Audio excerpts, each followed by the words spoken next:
Take me on home to the asylum. Never alone in the asylum. Anarchy ruled, it was wild, but through it all you never smiled. Joke's on you, I'm in your head, so look who's laughing now. Remember in Arkham City, I killed your girl, so pretty. That was the night you let me die.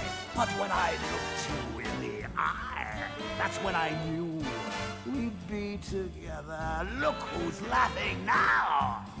I'm stuck in your head and I'm laughing. Ah, I feel you with dread and I can't stop laughing. Your parents are dead and I can't stop laughing. What else can I do? Now I'm part of you. I am the clown, prince of crime. And we've had a hell of a time. You're part of me, I'm part of you. And now there's nothing left to do. I just can't wait till I'm in control. Who'll be laughing then? I drove you round the bend and I'm laughing. I'm with you till the end and I can't stop laughing. I killed all your friends and I can't stop laughing. Oh yeah! I think I can taste your fear. Now that my time is near, I'm in your blood, I'm so alive. I only wish you'd let me drive. It won't be long till I make you kill. Who'll be laughing then? Barbara's dead and I'm laughing. Ah! Jason Todd's dead and I can't stop laughing. I'm even dead and I can't stop laughing. What else can I do? Now I'm part of you. I drove you round the bend and I'm laughing. I'm with you till the end and I can't stop laughing. I killed all your friends and I can't stop laughing. I'm cock-a-doodle-doo. All because of you. I'm stuck in your head and I'm laughing. Ah, I fill you with dread and I can't stop laughing. Your parents are dead and I can't stop laughing.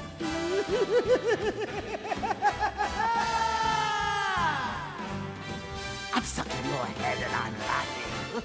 I filled you with dread and I can't stop laughing. Your parents are dead and I can't stop laughing. What else can I do? Now I'm part of you.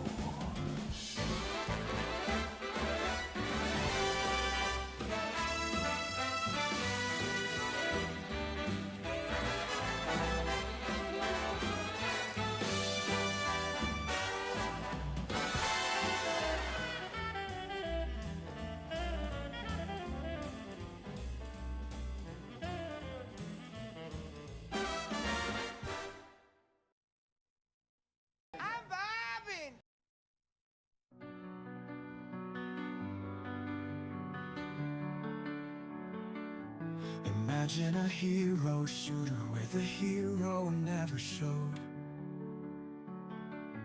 Imagine a game with a player base that just refused to grow.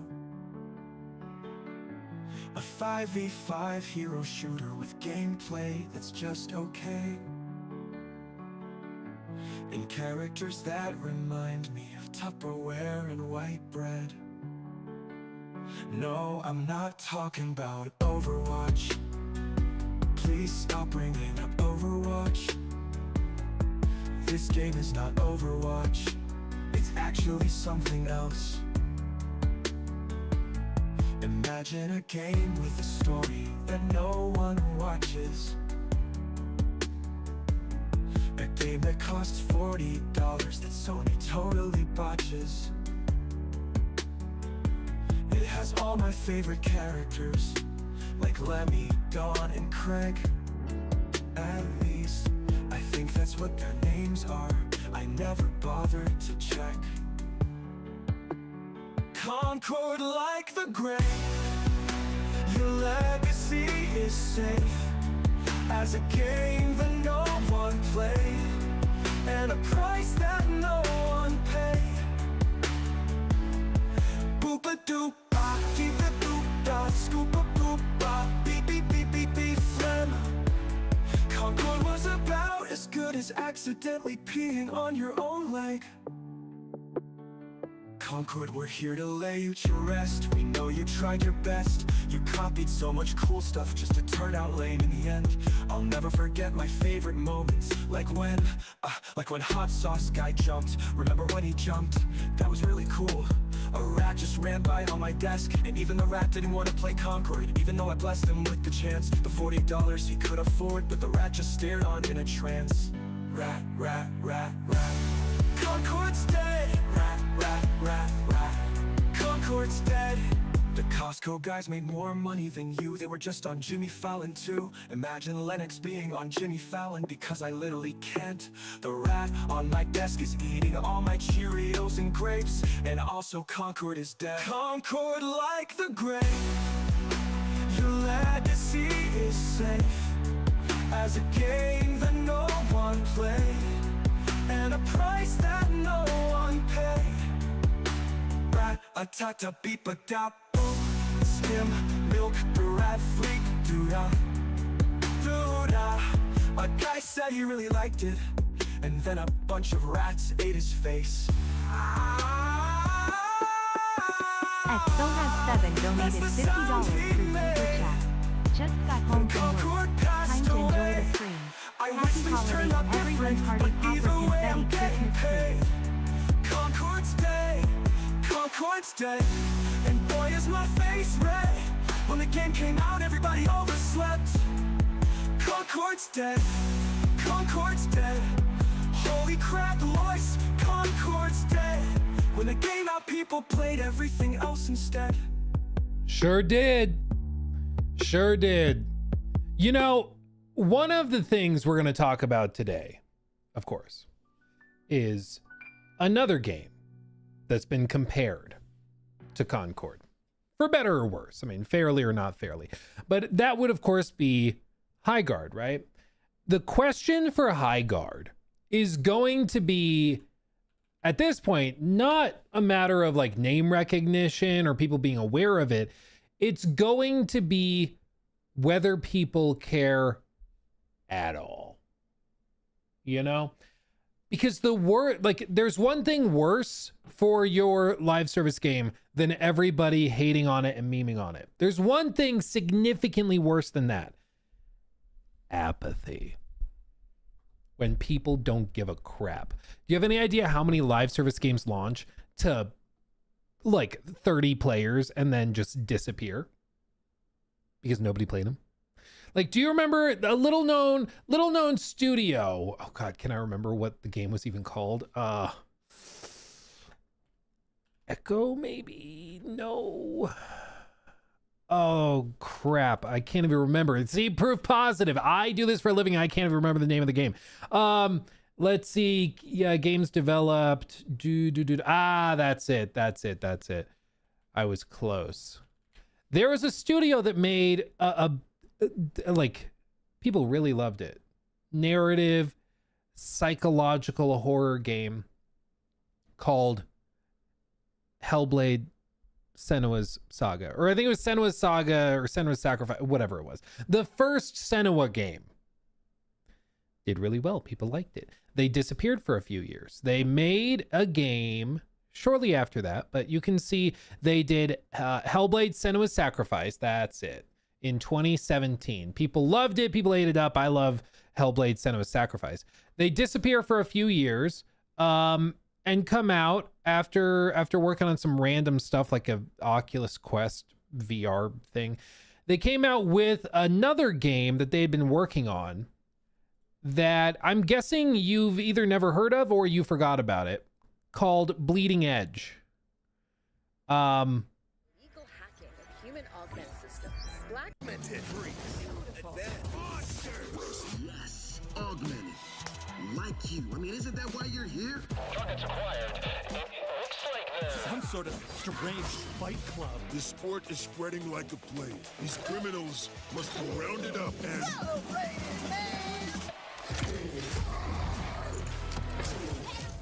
I just can't believe how all of these games end up following like the same basic archetypes. So, you know, they clearly have the Lucio archetype, they have maybe a Moira archetype, they have, you know, you can just see it in like all of them. They might have a different coat of paint, they might have a different overall like visual presentation, but it's the same game. You know, at the end of the day, it's the same thing. So this game launched, and I mean, is anybody going to be super surprised to hear that it didn't go super well, because it was a game nobody cared about? But that's where the discussion of like apathy comes in, because this was a game. I mean, this is the Steam DB chart. There's still somehow people loading into it. 9 people on Wednesday. For some reason, Wednesday, people were popping off. But you can see within a matter of, okay, March, it peaks at 1,400 players. The next month, it's down at 393 is the all-time peak for that month. And after that, it's 113, and after that it never goes above 100 again. That's what apathy looks like. 2K25 donated £9.99 through Super Chat. Your opinion on the future of Night Train?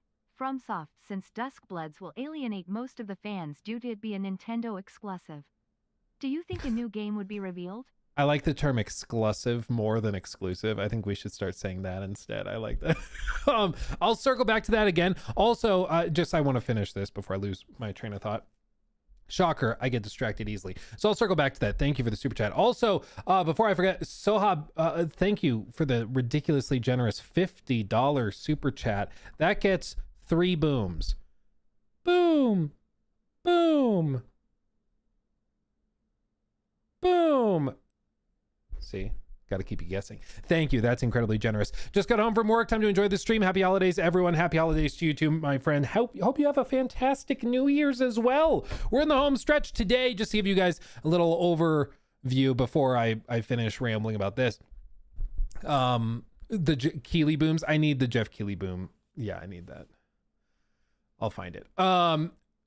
Just to give you an overview, shorter, to-do list today. I want to talk about Peter Molyneux because I mentioned that on stream the other day, and then I was reading through comments and I realized some of you guys have no idea who that is. So I figured I would share with you the lore behind that. There's another video from the same guy that works at Eurogamer that you guys wanted me to check out, that he does really good stuff. It's an older video from Eurogamer, but IGN just re-uploaded it, so I figured we could take a look at that. And more importantly, I want to go through the upcoming 2026 games and kind of give a finger on the pulse. I want to talk about some of them because I think some of them are slam dunks. Some of them I think maybe surprise hits or explode bigger than they are even now. Because bear in mind, this time last year, nobody thought that Expedition 33 would sweep. Like, nobody thought that. I remember talking about it. We thought it looked interesting. We thought it looked intriguing, but nobody thought it was going to blow up the way that it did. So we will talk about it. We'll talk about it. Because I think that there's, if just put it in the back of your mind before we get to it, think to yourself, of all the games you know about coming next year, do you think any of them could be a surprise smash hit? Like, not just doing okay, but like becoming game of the year contender, because the last few years there's been a lot of those. Baldur's Gate 3 even in 2023 was considered before it launched to be like a very niche game that wasn't going to have mass market appeal. Like, it was going to review well, but it probably wasn't going to pierce the like mainstream veil, and then it just exploded. I mean, it became massive. So we'll talk about that. Yeah, we've got Squadron 42, Phantom Liberty, Pragmata, High Guard, of course, Batman Lego, all of those games. Not to mention probably some of the surprises that come that haven't even been announced yet. Like, does Black Flag remake pierce the mainstream veil? We know Assassin's Creed is very mainstream. Does that explode into something huge? Who knows? We'll talk about it. Keep it in mind, okay? Yeah, Wolverine's another one. Yeah, we'll talk about it, okay? We'll talk about it. But thank you again for the very generous $50 super chat. That's Poggers. Six NATO, thank you for the membership as well. Kaito Conan, thank you for the 10 months. Do you think Expedition has the potential to reshape the gaming landscape the way that Witcher 3 or From Software's games did? I think it's introduced a lot of people to turn-based combat in the same way Baldur's Gate introduced a lot of people to turn-based and isometric gameplay. So I do think that it whether it reshapes the industry or not, I'm not totally sure, but I do think that it will allow for a lot of people to try games that they wouldn't have otherwise tried. Like, you know, you play Baldur's Gate and you go back and like, maybe I'll try Divinity or I'll try Rogue Trader or something. And that was a game you never would have touched before, but now you're willing to give it a shot because you saw that it's very, very enjoyable. So I think there's that. I think it also more than anything just showed that you don't need a ridiculous budget. Like apparently they put that thing together for $10 million. Did you see the budget, the anticipated budget that the industry analysts are expecting for the Witcher? No, for Cyberpunk 2. They're estimating like, I think it was Cyberpunk 2. They're estimating about $420 million.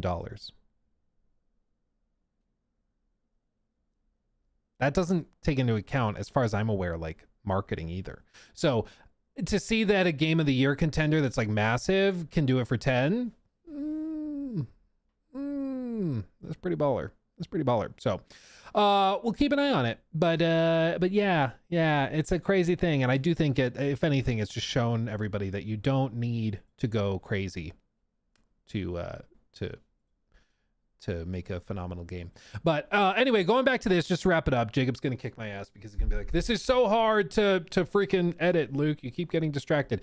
To wrap this up, because we started the stream with a little bit about Concord and Highguard and everything. This is what apathy looks like. This chart. This is what apathy looks like. And it's the same chart that you'll see with Concord, where I am human, I promise. It's the same chart going back all time, peaks at 600. So, and then it drops to 130 and then 5, and then it was taken offline. I think it was taken offline like the 27th or something. So it was right about here. It just plummeted and they took it offline and canceled it and refunded everybody. But this is what apathy looks like as well. There are games that people rage about that still like can at least make some money. This is an amazing performance compared to what we just looked at. Suicide Squad Kill the Justice League has actually seen some bumps. Like they've estimated by these analytics, Play Tracker thinks over 1 million copies.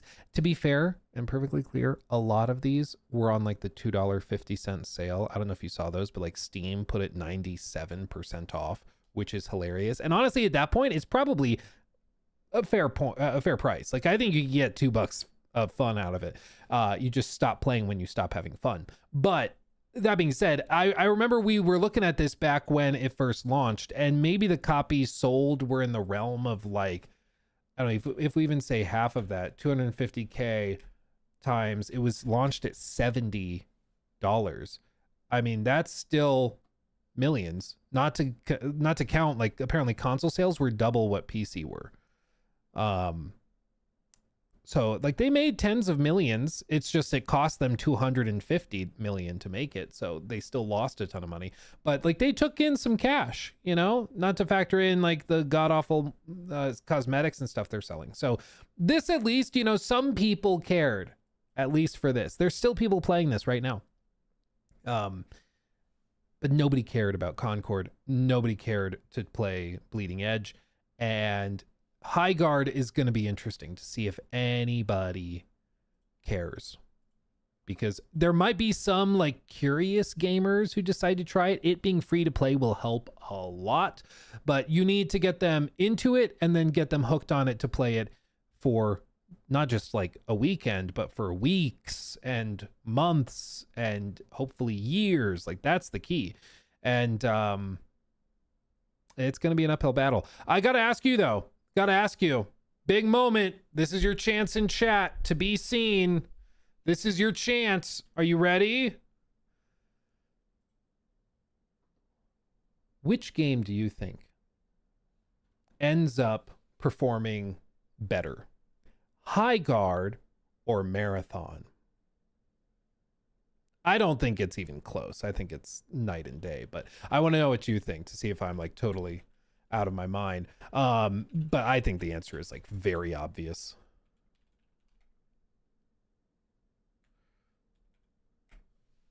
Let's see. Marathon, High Guard. Marathon, probably. High Guard is free. That's true. See, this is the distinction, is High Guard is free. Marathon, you'll be paying $40 to get in.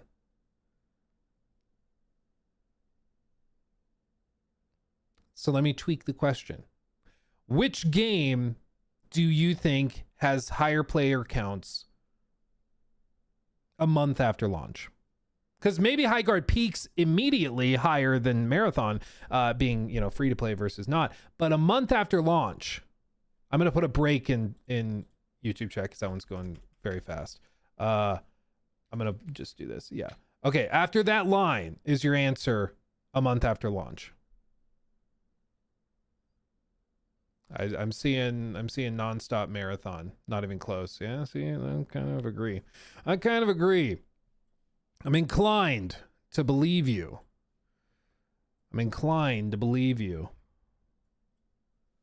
Can I just like zoom? No, it's going to make me go to settings, appearance, scale, crank that scale. There we go. High Guardathon. That's good. That would be good. High Guardathon. So anyway, I think you guys are right. I think Marathon ends up having higher player counts. I think Marathon has more staying power. Because unless there's something really, really unique within High Guard that we just don't see, that is like super addicting, I think people might try it for free for an evening, for an hour or two, and then move on. You know, and then they'll go back and they'll play something else. The advantage, and this is what I've said about extraction shooters specifically, the advantage about or with having a price tag is that people are then invested. Because when you put $40 up to play a game, you're like, I paid $40 for this. I'm going to give it at least 2 hours. You know, I'm going to give it a shot. Whereas free to play, it's much easier to just be like, never mind, uninstall, you know. But when you put money on the line, especially, you know, God forbid if you're a console player and it's not easy to return, you might give it a shot. Not always the case. In the case of like Concord, it just seems like nobody really cared, but still, we'll see. Anyway, there's that. We'll see what happens with High Guard. That's going to be a fascinating one to see in January. I think the uphill battle, though, certainly is going to be that when you search for the game, you get the trailer from their official page, which has 82K views. The second video, at least for me, that shows up is we finally found Concord 2. The IGN re-upload, which, let's just say, the comments are not too forgiving. ChatGPT, generate a hero shooter with fantasy elements. How many times do I have to teach you this lesson, old man? Sir, a second Concord has hit the market. How dare you? I'm amazed the comments are still unlocked. We've been listening closely to what our fans wanted to see, but instead we made this. I think it's pretty clear, like, the feedback is not overwhelmingly positive. So there's that. My video on it. High Guard's announcement flopped. High Guard is already dead on arrival, ? Even the High Guard world premiere from the Game Awards re-upload is only at like 89.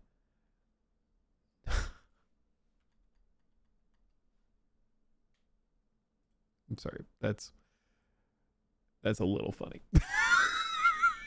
That's a little funny. So anyway, we'll check it out. I mean, that's one of those things in January I have on the to-do list, is trying that game and seeing what it's like. I will try it. Like, it's funny because when we've talked about Concord before, some of the people who liked the game a lot have tried to be like, well, this is just what people say if they never played the game. I was like, bro, I played it probably more than most people. I've even played it more recently because I've played it with like the hacked unlocked version. Sorry, I got a smudge on my monitor. I'm just wiping off. Gotta maintain proper monitor hygiene, you know? But I just, we'll give it a shot. We'll try it. We'll try it. It'll be good. It'll be fun. Either way. Either way. You guys want to see something cute? You want to see something freaking cute? I told you guys that I've been trying to get like Romeo adjusted to the studio. So I've been bringing him down here. I bring in his bed and then he lays right there next to me while I play games. And we're just trying to get like him acclimated to the studio and used to it. And so this was him the other night.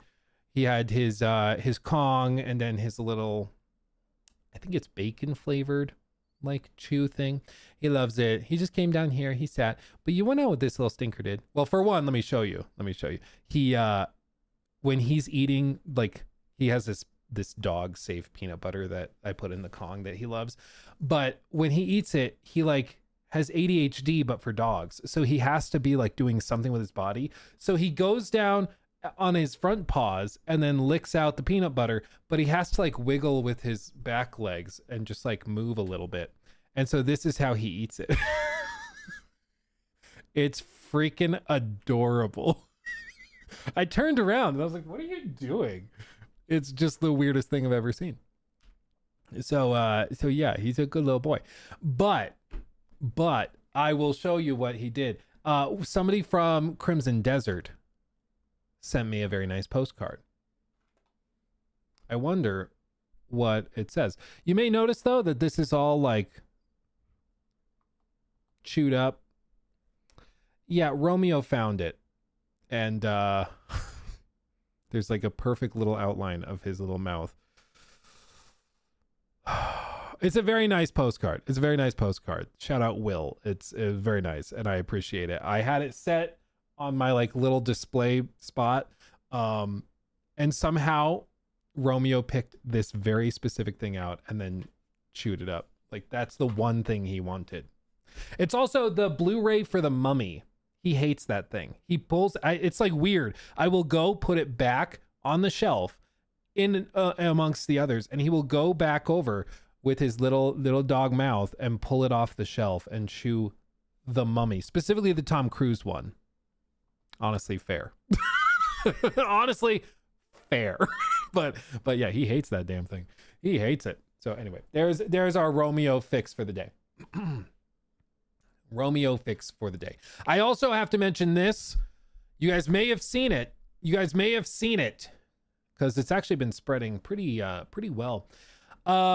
We did a thing. So I shared with you guys some pictures from behind the scenes of this. So you've seen little tidbits of it already. But basically me and some other phenomenally talented creators, much more talented than I am, they came together. We filmed a little game reveal show. And we're starting very, very small. Just to properly, align expectations. Somebody was asking, like, is Larian going to be there? Calm down. Calm down. Okay. But we do have a slate of like 45 games and updates to like pretty big games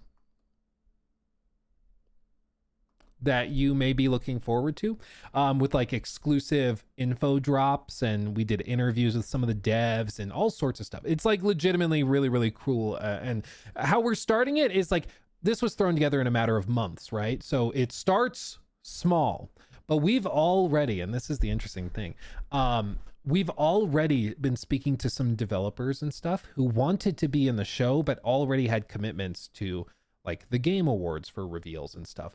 But we're going to be doing this again next year with a lot more prep time and a lot more, just a lot more. Not to get too specific, but a lot more. And I think it's going to be pretty cool because we have some pretty fun ideas for what we want to do. Basically mixing in like, those no clip documentaries where they go out to the studio for an upcoming game and interview the devs and do like a behind the scenes thing. We want to do that. We want to do that type of thing. And the goal is basically to do a reveal show that is not just about big corporate ads, big spending, crazy huge venues. Like we're not trying to be the Oscars, and I think that that's going to allow us to be more dynamic and fast moving. So it's going to be very interesting. You know, we're getting our feet under us. It's going to be a smaller endeavor this time around, but I'm really proud of what we put together and the team working on it. Like Hunter and Jake, they've done a phenomenal job with it. And the goal is basically to just build it out. So this year is the tutorial level. Next year is when we do level 1 and we start really showing what we can do. But it's a really interesting little setup that we've got, and I'm really proud of it. The team's done a great job. Yeah, as you can see, creator-led, no paid placements, genuine excitement and conversation, exclusive game footage and interviews. That's true. We fronted the bill for all of this. Like, some of the people involved with this flew from around the world to participate, like on their dime. Like they're not, there's no sponsor in this show that we're doing. Like, this was put together by us. They flew to Denver. I didn't pick Denver, to be fair. It was just that Denver was like literally the most centralized place for everybody based on where they lived. So I just had to drive down and do that. But it was really, really cool. And I mean, it was pretty baller. Crimson Desert is definitely going to be one of these.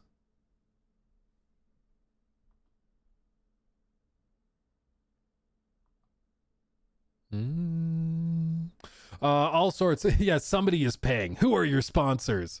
Self-funded, no sponsors. Like, what do you want from us? It's like, we didn't. Like, what are you talking about? And yeah, anybody can co-stream it. Anybody can watch it. We'll probably, the plan is to co-stream it here. So we'll watch it as it's happening and react to it. And it should be really cool. It should be really cool. So there you go. John HDMI is the sponsor. One day, man, maybe one day we can land John HDMI. We want to get sponsored by water. And after that, rocks. There's a lot of rocks out there. I want to get sponsored by rocks. That's the goal. That's the goal. Did you get the Muppets or did you have to settle for Fraggle Rock? That's a fantastic question from 53 Nights. Deep cut. Not many people nowadays know what Fraggle Rock was. So shout out to that. Yeah, can you imagine if we're like, no sponsors, we're just owned by BlackRock? Can you imagine? That would be so funny. So yeah, we're really focused on being small and dynamic, you know, self-funded by BlackRock. No, we're not sponsored by BlackRock. No, we're not. And no, Highguard will not be there. I don't think so. I don't think so. But anyway. Anyway, it's going to be cool. And more than anything, like, I think we'll do it. It'll be really fun. A celebration of games. We're going to give you looks at a lot of games that you may not have seen otherwise, by some very talented and passionate devs. And the big thing, and really what would spark the interest in it, was that in order to present your show at a big award show like the Game Awards, obviously it has more viewership than the Super Bowl. So they're going to charge you a lot of money to showcase your game.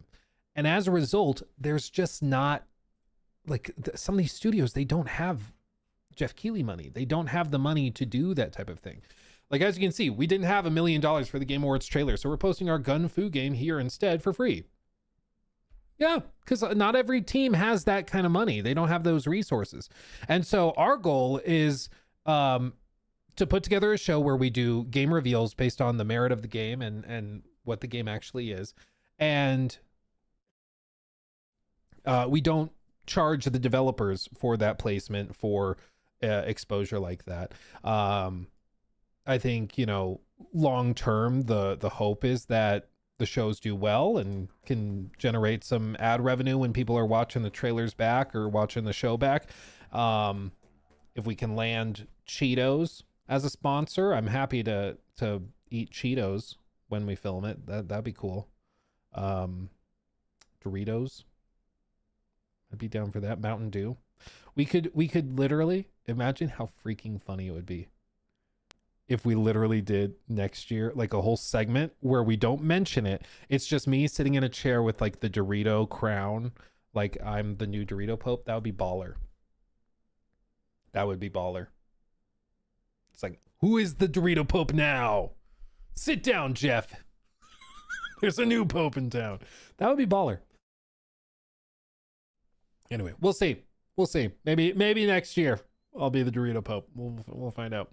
But anyway, that's happening. So mark your calendars. We're doing that on it's gonna be revealed on the 8th of January. So a bit over a week from today, we're gonna be watching that, showcasing it, and I'm really excited to share it with you guys because it's gonna be baller. Okay, it's gonna be baller, and it's just gonna be the first step. Because seriously, our plans for what we're doing this year are ambitious. So buckle up, buckaroo. It's gonna be cool. It's gonna be cool. Gonna be cool. Okay. Chats, we're gonna the level 1 podcast with DSP and Luke. Dude, that would be I would not be able to behave. I'll just say that. I wouldn't be able to behave. Yeah. I would say things to him. Okay. Let's do, well, first of all, let me catch up on these. Can you imagine if DSP was a host on this show? Can you imagine how freaking funny that would be? Maybe what we do just for the memes, if we I go to DSP and I'm like, hey, the ball's in your court. I will pay for you to go and do a segment for the show where he goes and has to play a demo for an upcoming game that's really hard. There's no guidance, no tutorials. And it's no, you just go play it, record it. Our camera crew will record it. And then you present the game. And it's just out there for him. That would be funny. He would never do it. He would never, ever do it. It would be I don't know, he'd find some excuse to not go because I think he's terrified of the world. But if I was I'll pay for you and your wife to go out to do this. I don't know. It's probably not a good idea to just be on a Crimson Desert demo. Dude, calling it now, he will crash out hardcore when he tries Crimson Desert for the first time. I'm just telling you right now. Live with the consequences. Yeah, exactly. Kino tried that with Phil as well. Yeah. I mean, PPP, I call him PPP. But PPP tried it, and Triple P. Shout out Triple P. Dude, I will occasionally make those references, and then we're going to talk about Red Dead, okay?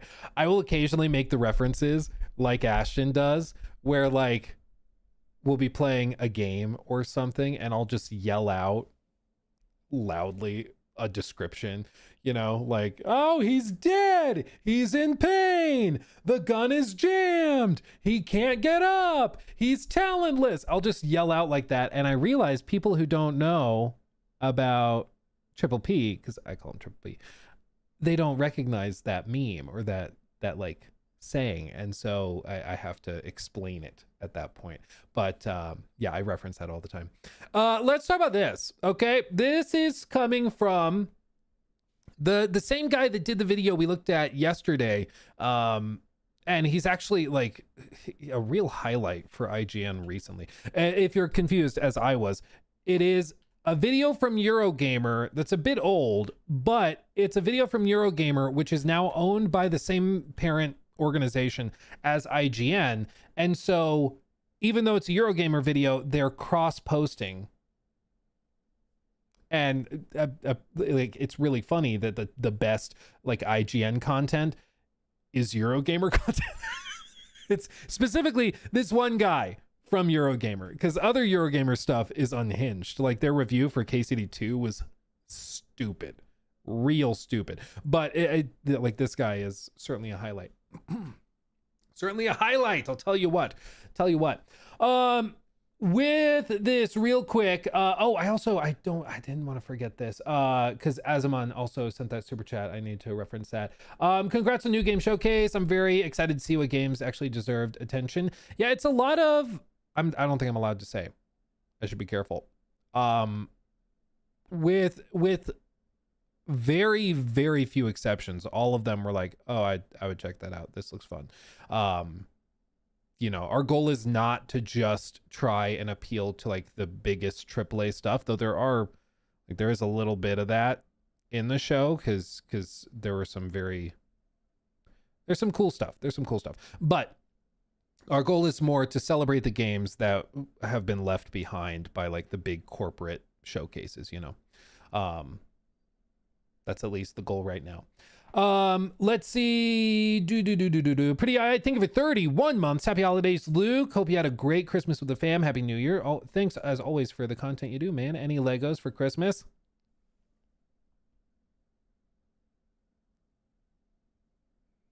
Do you see? Do you see?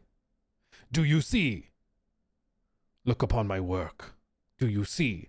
I haven't even bothered opening it yet, but yeah,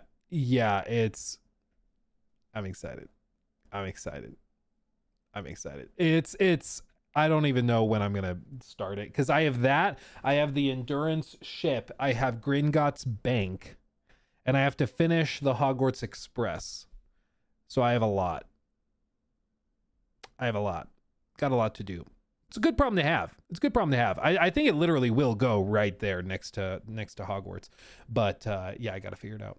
I want to find a better way to light the Titanic above me because I feel like most people don't even see it. Like it just kind of blends into the background. So I want to find a better way to light it where you can actually tell that it's a ship. Because I do have this light.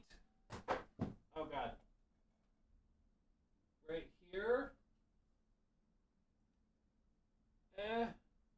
Sorta. Does that work? Yeah, that looks better. It's a little more bright now, but that's better. I think that's better. There you go. Yeah, there you go. Okay. And I also have a carved wood shield that has the KCD logo on it. Shout out KCD. Okay. Okay. There's that. Thank you for that. Let's see. Paradoxical, thank you for that. Super chat, Coughing Baby versus Coughing Baby. Oh, the comparison of High Guard versus Marathon. That's, yeah, Coughing Baby versus Coughing Baby. That's funny. AJ, thank you for that one. Did you see the new Marathon clip they released today? As someone who was initially lukewarm on it, despite loving extraction games, I have to say it's starting to look incredible. They released a new clip today? Like on Twitter or on...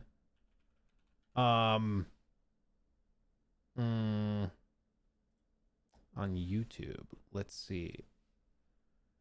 Reinforcements arrived. This is a snippet, it looks like, from the playtest.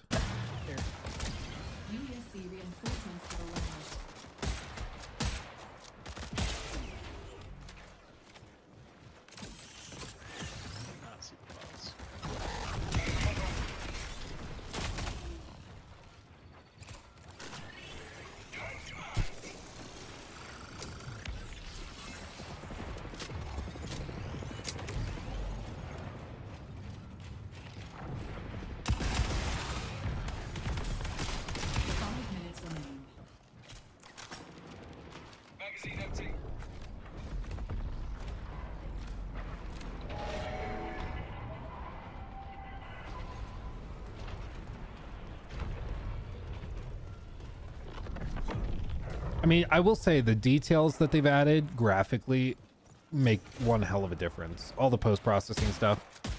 The second you get over the terrible X.com compression, it does look way better.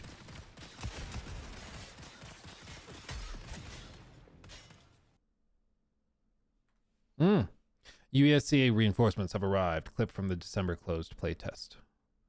And then secrets and bodies sink into the Diamarsh. Yeah.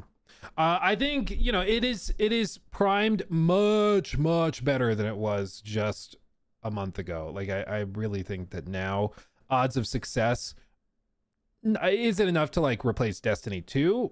I highly doubt that, but like I don't think it's going to get to Arc Raiders ever, but I do think that it could get to the levels of a lot of other extraction shooters and probably be self-sustaining. But that's the key, is that Bungie doesn't need self-sustaining, they need profit. Like they have to justify the fact that they were bought for $4 billion. That's a tougher ask, but I do think it'll get at least to self-sustaining point. I just wouldn't expect it to hit like 500,000 players, but we'll see. We'll see. Oh, this is the old clip. This thing's so cringy. I'll show you. Don't worry. We'll get to it. Okay. Thank you for that super chat, by the way. 53 nights. Did you get the Muppets or have to snag or settle for Fraggle Rock? Yeah, I'm not telling you. Will you have Cirque du Soleil dance at the premiere? That is the goal eventually. Yeah. Yeah, probably next year we'll do it. I want to do one of those things where like I hold on to a rope and get spun around really quickly while like an elephant sprays me with water. I think that would be a cool way to start the show. Red Dead Dovahkiin, thank you for the 5. Luke, have you gone over Colt Eastwood talking about the Elder Scrolls 6 leaks yet? I have not. I saw that he uploaded a video talking about the painfully obvious leaks, but I've not looked at it. So who knows? Maybe his video is like being sarcastic and being like, this is clearly the stupidest thing I've ever seen. Maybe. Or maybe he's saying maybe, but to me, they looked like hilariously stupid. Like the leaks were just like, no. Because at the end of the leaks,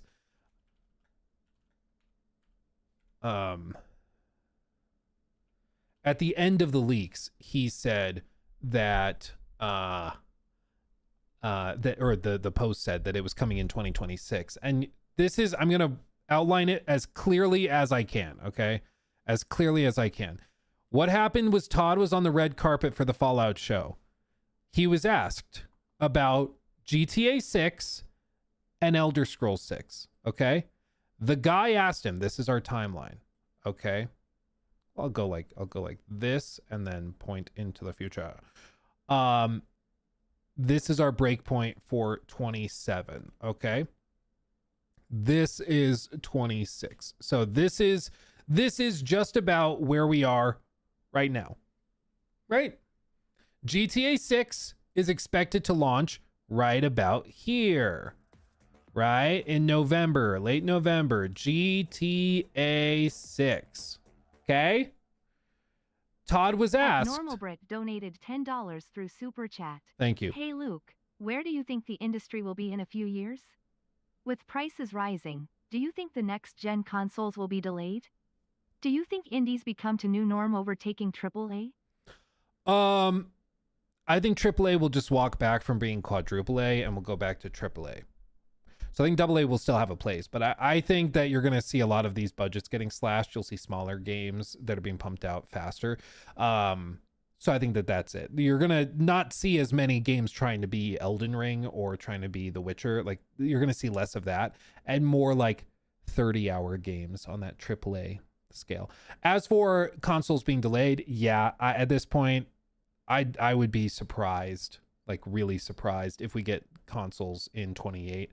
I'm starting to think that it slides into 2029, maybe 2030, but that's a bit of a stretch. But yeah, and even if they launch in 2028, there's going to be a huge cross-gen period where like games in 2031 will still be launching on PS5 because like everything's going to be so expensive. Who's going to buy $1,000 console that probably doesn't look that much better than current gen? Like I don't think anybody's really going to be doing that. And so I think even if it launches, it's probably not going to be like that worth upgrading for most people. But thank you for the 10. Thank you for the 10. But this, just to be very, very clear, painfully clear, Todd was asked about this timeline, and the guy interviewing him asked, do you think Elder Scrolls 6, which game comes out first, GTA 6 or Elder Scrolls 6? And Todd said GTA 6. Now let's think about this. Let's process. If GTA 6 comes out here and Todd says Elder Scrolls comes out after, that means it's not coming out in 2026. So if a leak comes out saying that it comes out in 2026, that leak is wrong. Leak. And that's why you can like immediately dismiss that whole post that ended up, you know, they said it came from 4chan. I think it literally was just a guy making stuff up on Twitter. I think that really is all it was. So yeah, I don't believe that post for a second. Okay. The moment you see that, if you have been like paying any attention to this stuff, that should immediately disqualify it. Because people now, what you see them doing is they say, oh, well, maybe Todd was tricking us. Maybe it does actually come out in 2026 and he just wants to surprise us. For one, That's like literally making stuff up to fit what you want to be true. That's not rational. Okay. 2, you are literally trusting a random uncited post on Twitter more than the guy that runs the company.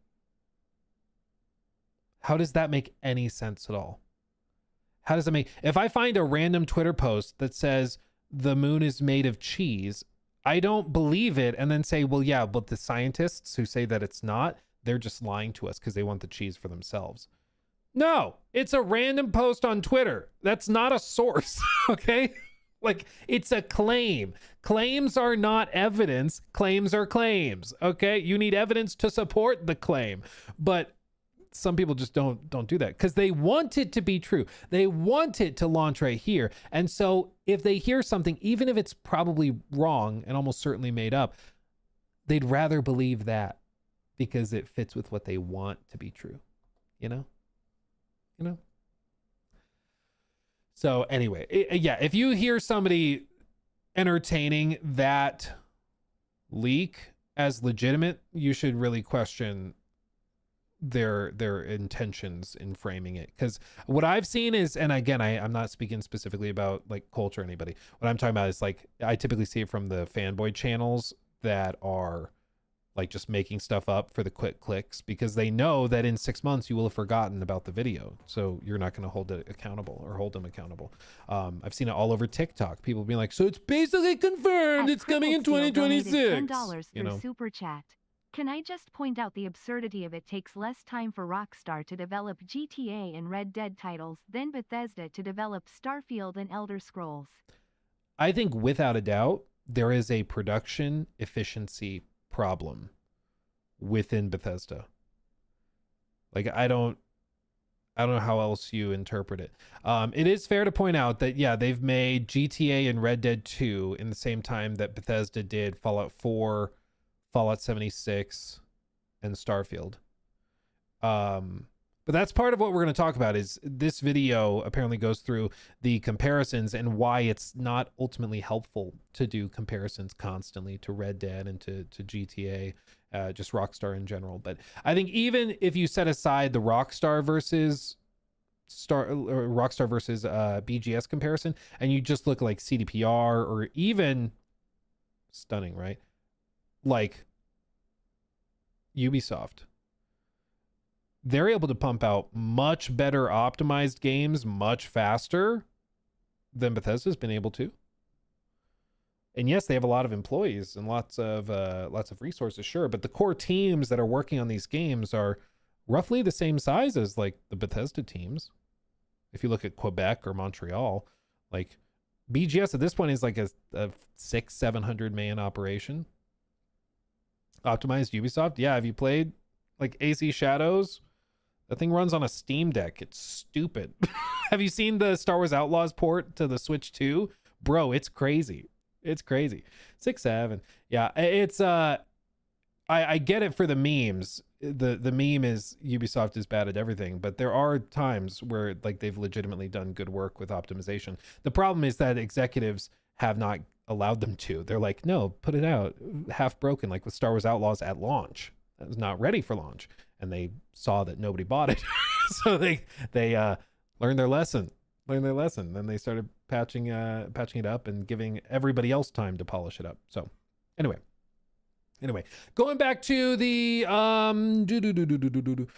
going back to the super chat previously that I wanted to circle back to. Azam asked with a $10 super chat, your opinion on the future of Elden Ring Night Rain from Soft, since Duskbloods will alienate most of the fan base due to it being a Nintendo exclusive. Do you think a new game could be revealed, like a new Night Rain game? No, I think that they'll do like an expansion or something, new boss variations and stuff. They'll do that, but I don't think that you'll see Night Rain 2, at least not anytime soon.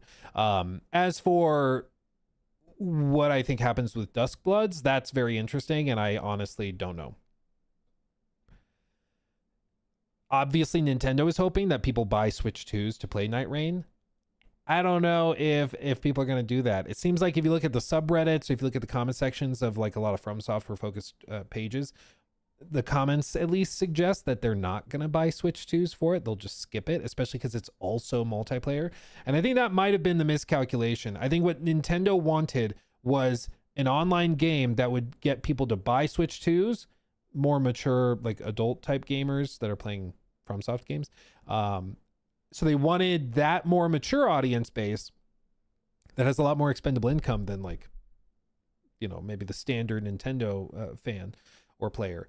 But then they also wanted to double dip, and they wanted people to buy the console and sign up for the online membership, which is $30, $40 a year, whatever they end up raising it to. And as a result, I think they pushed a little too hard. If this were a single player game that looked very Bloodborne-ish, and it was also directed by Hidetaka Miyazaki, like that, I think for a lot of people would be convincing and they would go get it. But a lot of people are using the fact that it's a multiplayer game as an excuse to not bother with it. So I think they pushed too hard. At Guy D970 donated $50 through Super Chat. Thank you. I think Tainted Golly. Grail: The Fall of Avalon hasn't revived the credit it deserves. I'd also like to shout out lossless scaling and encourage people that have a decent GPU and a spare 3050 or something. Or something to try it. I use a 4070 Ti with 3050 at 3440 by 1440. Oh, that's kind of cool. I hadn't thought of trying that, but that's interesting.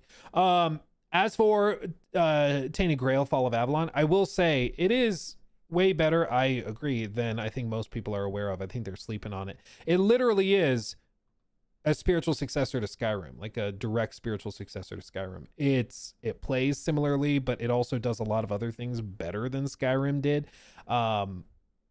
It's a good time. Like it's a good, relaxing kind of junk food adventure RPG, and I will tell you, I'm eating it up. More like Tomorrowwind. I could see that too. Yeah, it knows what it's trying to be. It's like a AA open world adventure RPG, and it takes most of its learnings from Skyrim. And so you play it and you're like, oh my God, it feels like a modded version of Skyrim. It's really crazy. What game? Tainted Grail, Fall of Avalon. But you can also just see it if you look up Tainted Grail. Really good.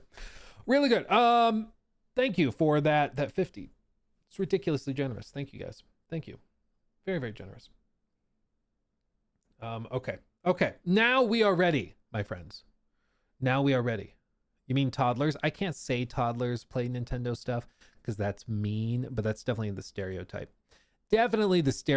Let's talk about what do I want to do first?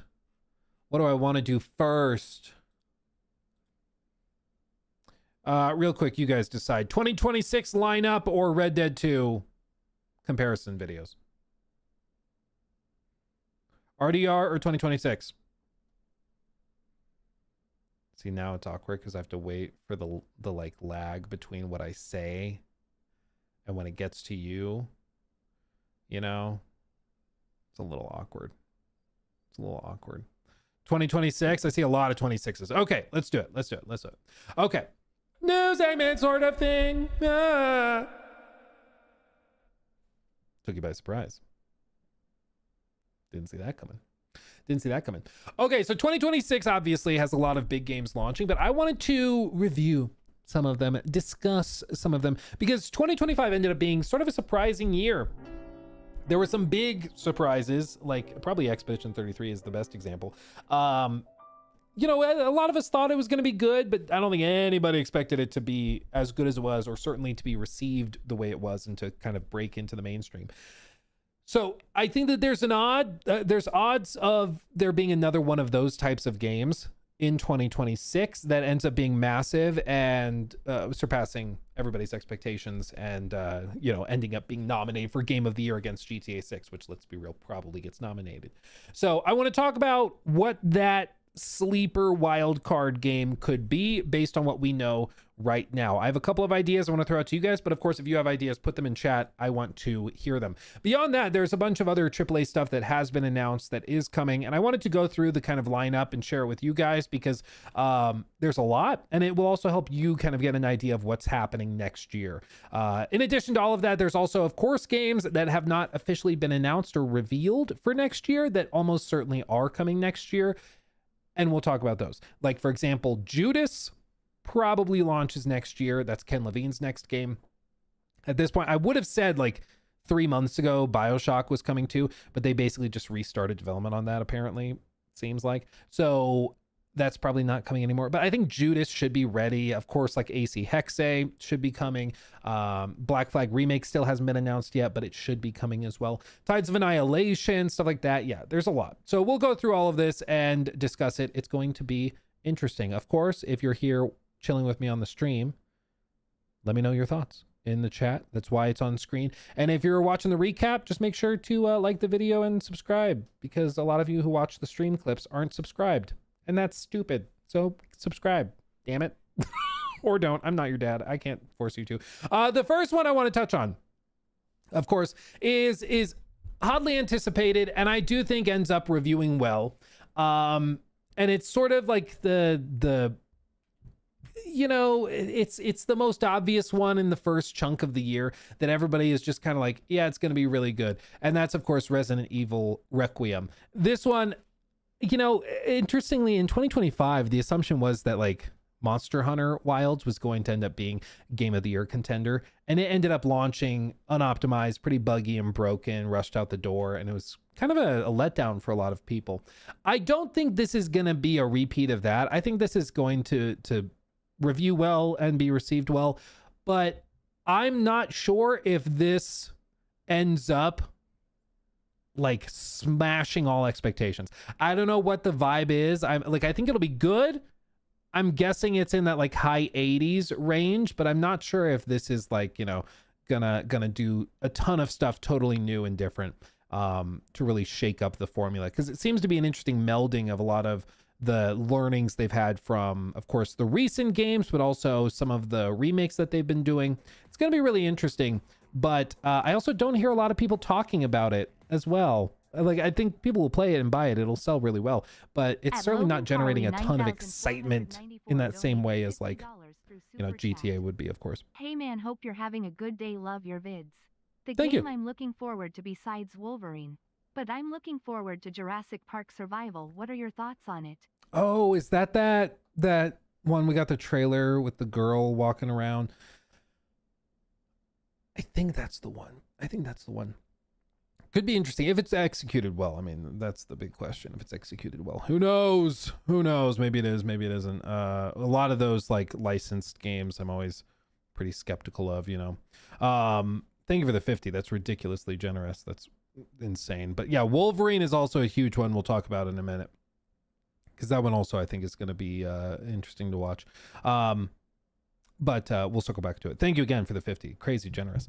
As for going back to Resident Evil, I think again this does well. I'm just interested in seeing if it's fresh enough to like really pierce into that mainstream in the way that some of these other games that we're going to talk about, I think, have the chance to. It's kind of cringe to say, but I do think a lot of games nowadays, a lot of the more casual audience, they rely on like viral content and moments in order to decide what they want to jump into. That means they rely on like YouTube videos, on stream clips, on TikToks, on YouTube shorts, like their friends send them a video of something crazy. And it could be just some really cool monster design in Resident Evil that gets them excited. They're like, oh, I want to play that. Or it could be that there's some funny moment that happens in a multiplayer game. But that type of thing is helping games explode right now. And I'm interested to see what they do here. What I do know about Resident Evil is that they have a lot that they have not shared. Like a lot. Like the stuff that they've shown so far is but a sliver. So I fully expect there to be a lot of big surprises. And it seems like specifically they are trying to learn the lessons from Resident Evil 8, which like what drove me crazy about that game was that you play it and then like towards the end, it just turns into like a crappy Call of Duty mission. No like story spoilers or anything, but like it just kind of lost focus and got weird. You know, it was like, what are we doing anymore? I hope they don't have that problem here. And apparently they will split it between the two protagonists, so their playstyles will be different, and that'll help it feel less dissonant, but it'll be interesting. $94 donated $20 through Super Chat. Thank you. Leon is what got me kinda hooked on the Resident Evil franchise. Not a huge fan playing as Ethan's daughter, but that's just me. No, I mean it's just about your preference and taste. So if you're not feeling it, that's totally fine. I think it's going to be interesting to see, like, old school fans, of course, are eating it up. That like they've seen Leon. I don't know if normies care, you know, I'm interested to see the reception. Genuinely interested. The next game I want to tackle is one that I think has the potential to like really explode into that mainstream spot. And that's of course Crimson Desert. The reason I think this has the potential to do that is because this thing is overflowing with, like, you know, those videos or like those old school things in school when like your buddy comes in and tells you, did you see this? Did you look over here in the game and find this weapon? Or did you see this boss fight is hidden inside this cave? It's something that I felt again with Elden Ring. Like when I was texting my buddies from college, be like, did you see that there's a boss on this spot of the map? And I take a picture and I send it to them. And I'm like, if you go here and then you go do this, you can find this like sunflower looking ass boss. And it's really cool. This game gives me similar vibes that there's going to be a lot of stuff like that, whether it's cool creative ways to get through puzzles or boss fights, or if it's just the scope and scale of it. I think that it has a lot of potential for those types of viral, unexpected things that excite people. What I will also say is that the official reveal trailer, this is something I mentioned in my video on Crimson Desert on the main channel recently. What's interesting is that this original trailer showed a lot more cinematics that we've not seen since, and I'm hoping they're still in the game because some of this looks awesome. At Jordy Vision 9936 donated $9.99 through Super Chat. Thank you. I think biggest sleeper will be Phantom Blade Zero, just because people believed the combat couldn't be that smooth and will be surprised. Or Tides of Annihilation. Love the videos, man. Thank you. Love that you're watching the videos and enjoying them, my friend. Thank you. Appreciate you. And I will talk about Phantom Blade Zero because I also think that could end up doing quite well. We'll touch on it, but yeah, I agree. I think people are gonna try that and be like, oh, it's gonna be interesting. So we'll circle back to that. Thank you for the 10. But you see what I'm talking about, like with the crazy cinematics and stuff. Bear in mind, when this trailer dropped, the game was still an MMO. Let that sink in. This was an MMO when they put this trailer together. Now it is not an MMO. Now it's a single player adventure game. But when this trailer was put together, it was announced as an MMO. You can see in the description. Watch the official game reveal trailer for Crimson Desert, an upcoming MMO RPG and the second to be brought by Pearl Abyss, the creators of the Black Desert franchise. But like some of this stuff, man, I see these clips like, ooh, what's that? Or this one with the guy chained up. Like, this looks cinematic as hell and awesome, but we've not seen this again in trailers. We've not seen this again in trailers. So if they have this level of cinematic quality in the game and they just haven't been showing it because they don't want to spoil stuff, I think that could help it really explode. Because if it has the level of gameplay complexity and depth that we've seen showcased all over the world at all these shows, and it has this level of like cinematic depth and quality, dude, I think we're in for a treat. I really think so. Especially we've seen but a sliver of like some of the boss fights and stuff. And what we do know is like from even Black Myth Wukong, just having a couple of really badass boss encounters can be enough for your game to go viral and explode in popularity. Like it's maybe too bad that it can be that simple sometimes, but seriously, that's what it can come down to a lot of the time. They showed, for example, where's the dragon bit? Dragon. Like this boss fight. If this is just one of the things they're showing, like, can you imagine what they're not showing, what they've kept private?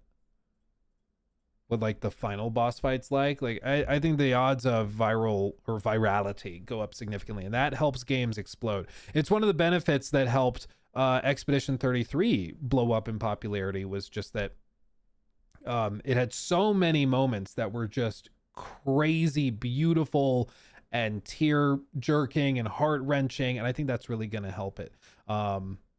Motion capture, Assassin's Creed could never, but like, look at this, look at this, look at that boy, look at that boy.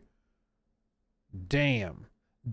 My primary concern, of course, and I've said this 1,000 times, so it's no surprise to anybody, is just performance, because the PC gameplay footage that they show runs really, really well. The console footage we've seen is definitely relying a lot on upscalers, so I'm optimistic that they can polish it, but that's the big question mark for me. Donated $10 through Super Chat. Time to Schlee 5090s. Dude, Too Schlee, bad I only have one. I would love it if it was unironically called sleeing. Can you imagine? I have to slee my graphics cards.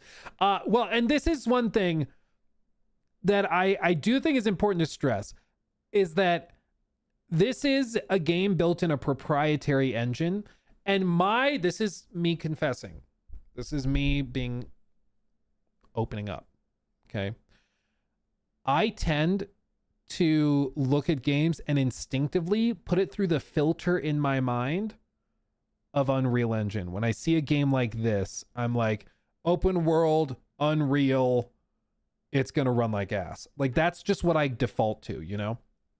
But that's not what this is. This is an engine that's been built by a company basically from scratch for open world adventure, crazy in scope games like this. Like, it has been built for this game, not built to be generic, kind of a catch-all engine, and then it's being reworked for this game. And I think that's an important distinction. It still means you need to polish and refine and stuff, but I have to put myself in the mindset of like, this is not an Unreal Engine game. So just because Unreal Engine games would struggle with this does not mean that this game necessarily will struggle with it. It's probably going to struggle with other things, but I think that's important to stress, is that this is a tool set that they've built pretty much from the ground up for what they wanted to do here, which is going to be interesting to see how they pull it off. It's the same thing why like people were saying for some of Ubisoft stuff, like with Avatar Frontiers Pandora, they had a bunch of foliage, like Avatar Frontiers of Pandora. They had, where's just is this just, yeah, this is a snippet that's good enough. They wanted to have all of this foliage in Pandora, like blowing in the wind realistically with the gusts of wind that carried through. So they built out the tech in their, is it Frost? No, it's not Frostbite. Snowdrop, I think is what Ubisoft's is. I was getting Frostbite and Snowdrop mixed up for some reason. I think it's Snowdrop.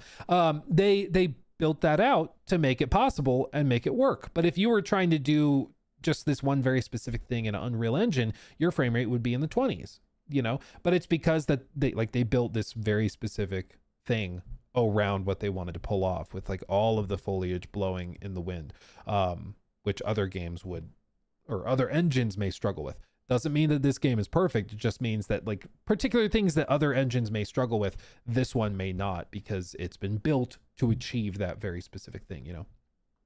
So anyway, Crimson Desert, I think that one's going to pop off and be huge. Another obvious one for us to discuss is another game that I think it probably has a lot of mass market appeal, just in the fact that it's a very recognizable IP, and that's 007. This one launches in May, and it's going to be interesting just because, of course, it's 007. Everybody's heard of 007. So when, I mean, you imagine like the TV commercials, the more casual gamer who's not that like in tune with common discourse in the gaming community, they're going to see this and immediately go, oh, a new 007 game that's like kind of looks like Uncharted. Oh, cool.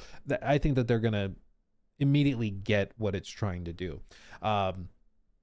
So I think that helps it right off the bat with like that mainstream appeal. They've also recently delayed it from March into May, seemingly to polish and refine, is what Hakan, the CEO, said. And so that is great news. They're going to take time to polish it, because some sections in this gameplay reveal were awesome, of course, but like some sections looked rough. Like this right here. This is the most replayed section right here. And it's, I think, because this is where the frame rate starts to chug, and it's covering up a loading zone. But I think the more obvious part where it started chugging was this right here, where the frame rate just plummeted. It's a cool sequence, a really cool sequence using like actual physics sim and all this to clear out a level. This is legitimately a cool idea, to shift the plane and get the weight to shift to throw the truck into the bad guys. That's cool. It just doesn't run very well. Like, look, oh God. It's probably down at like 10 frames, 15 frames, maybe. Like, it is struggling. And even then, like, if we pause it, it's needing to rely on upscalers pretty heavily to hit this frame rate even still. So this is, as far as I understand it, on a base PS5. So it's like the Series S would be worst case scenario, but it's the weaker console, certainly. But they need to improve it. Like, it's pretty rough. It's pretty rough. So seeing that they've delayed it, I think is it at least puts a little more confidence in me, and leaves me more optimistic. You can see that this was uploaded September 3rd, just to give you an idea of how this typically works.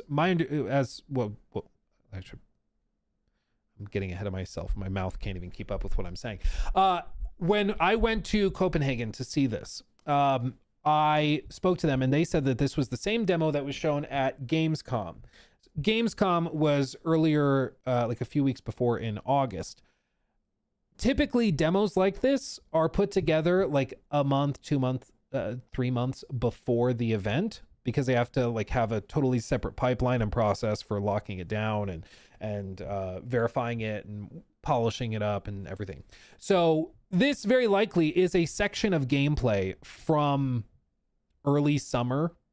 Like, it could be from June or earlier. Like, that's not outside the realm of possibility with how this typically works in game development. And as a result, like, we're talking about now close to a full year of polish from when this footage was put together, or this version of the game. And so when you realize that, you start to like, okay, they could make significant strides, but I think they need to, because if it runs like that at launch, there will be videos made about it. But if they can polish it up, I think it could really change the narrative, and instill a lot of confidence that people would eat it up. As for other things, like, they announced that Lenny Kravitz, of course, is the bad guy, or one of the bad guys. They just said a villain, I believe is how they phrased it.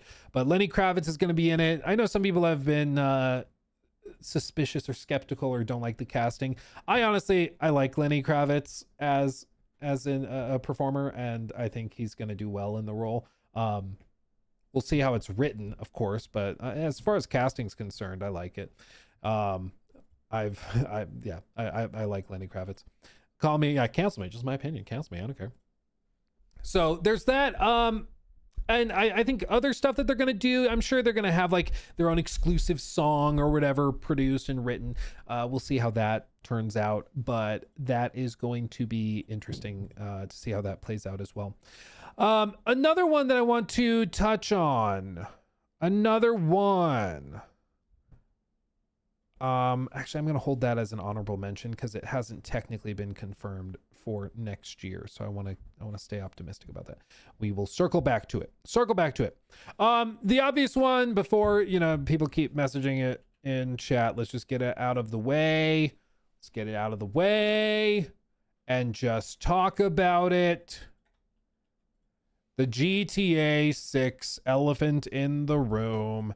This one, frankly, I would be shocked if it's delayed out of 2026. I think it has to come out in 2026. Like, at this point, it would have been pushed out 2 years if it gets delayed into 2027. And I just would be stunned if that happened. Like, typically Rockstar does the first delay, just pushing it back to another year, and then they delay it to like the spring, and then they delay it to the fall and lock it in. It's what happened with Red Dead 2, for example. And I think that that's a pretty safe bet for how they typically do things. And it's a good amount of polish time and refinement time for them, like a full 1.5 years, 2 years of polish. That should probably make sense and help. I think it's going to come out in November. If it gets pushed to early 27, I'd be very, very surprised. But realistically, in terms of reception, I mean, obviously it's going to have crazy mass market appeal. Tons of people are going to play this. I've said for a long time, I think that you're going to see like a quantifiable dip in productivity across like the globe. I think you're going to see places that employ a lot of like gamer demographics, like young adult men. There's going to be mass call outs from work for people that want to take time off to play this. I think you're going to see like energy supply strained because everybody's at home downloading and playing the game. I think internet service providers will be struggling to like support the downloads, because realistically, I don't think they're going to let you pre-download this. I think it's going to be downloaded the second it launches because they don't want leaks. So you're not going to get anything like that. I think there's probably going to be, just across the board, it's going to be insane. There's never been a game this hyped or this anticipated. And as a result, it's going to be tough to live up to the expectations, but they know that. And Rockstar is like the one company who somehow never really disappoints people. You could say there's a first time for everything. Absolutely. There always is. People said, I remember in the lead up to Cyberpunk, it was like, no, they made The Witcher 3. There's no way they could blow it. People said No Man's Sky. The game looks incredible. How could they screw this up? So it's not impossible. Not impossible. But again, I'd be shocked if it gets pushed to 27. I think it comes out in November. I think it's received very, very well. I think it blows up and does remarkably well. I think it's obviously like a front runner for Game of the Year nominations, and I mean, it's not really a hot take. It's not not crazy, but I think that probably happens. I think, let's see, was this one I want to touch on as well. I don't remember if this one was looking at 2026. I don't think it is. Yeah. So a couple of quick, just honorable mentions to get out of the way. I think The Expanse is one to really keep an eye on. As far as I'm aware, it hasn't been like locked in for 2026. It's just coming soon or coming when it's ready or whatever. But this one is in a mainstream IP. There's a TV show, book series, everything for it. And it is crazy high production value from what we've seen. This is the segment of like actual gameplay here in a second that we'll see. And it's coming from Owlcat.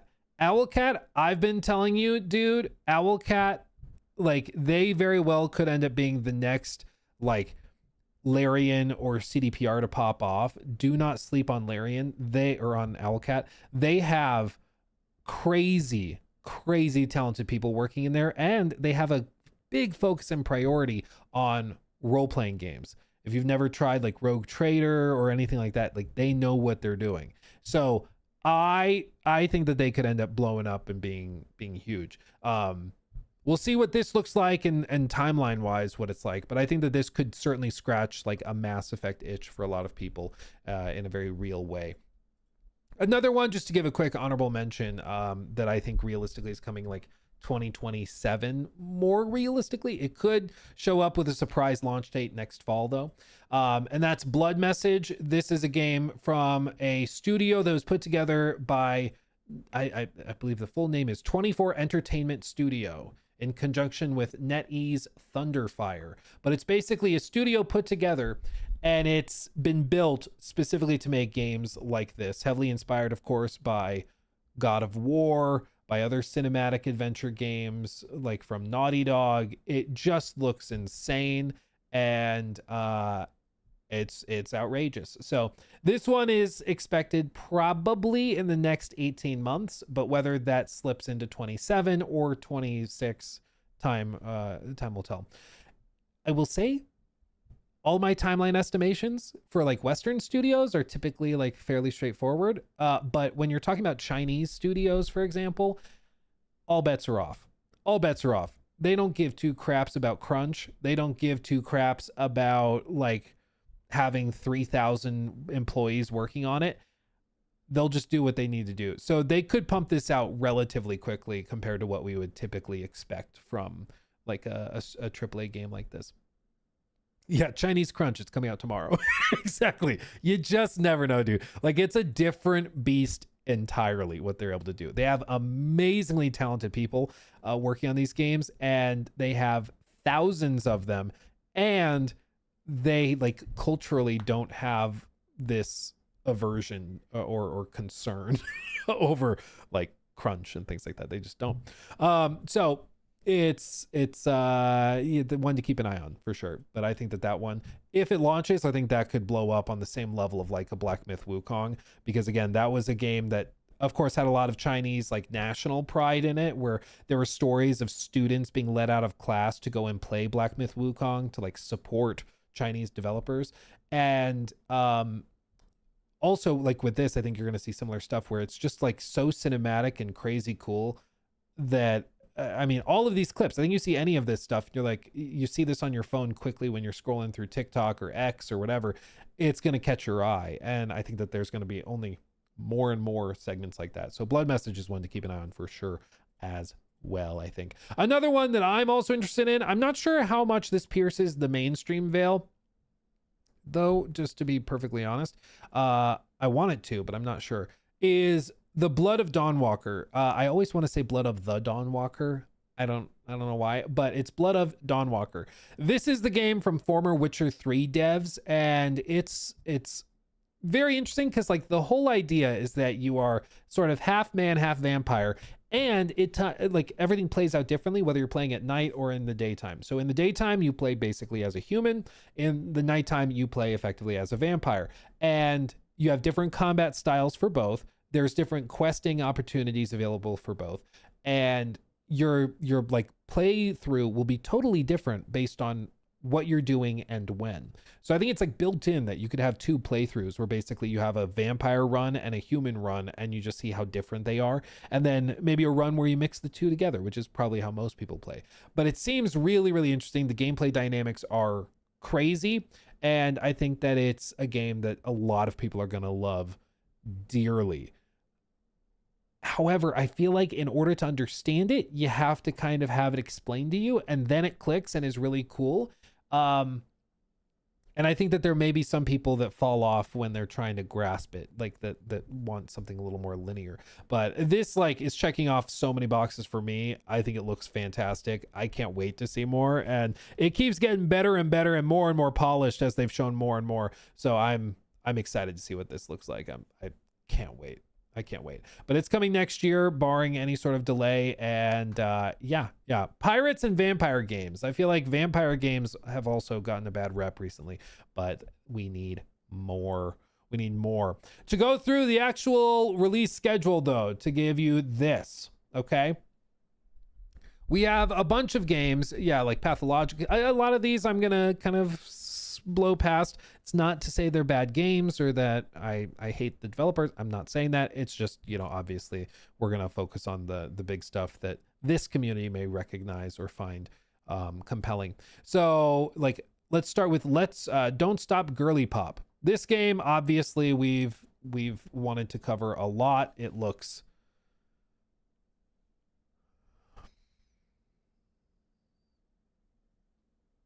actually looks pretty fire. I'm gonna be real. Let's go girly pop. The flip phone, dude, and a Tamagotchi. Was that a Tamagotchi? Dude, I had a Tamagotchi back in the day. Yeah, look at that. Okay. This is baller.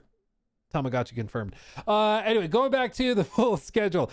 We have a number of games like, for example, Code Vein 2. I know some of you guys have mentioned that one. That one is an anime Souls-like sequel. If you played the original Code Vein, you know what that is, and you're going to be interested. Fairly straightforward. Lost Isle, this one, I believe I also saw it is built around crafting and, of course, like exploration, but it's specifically designed for 100+ player PvP and PvE server options. So, you know, reminiscent of games like Ark or Rust and things like that. Once we get to February, oh wait, how could I?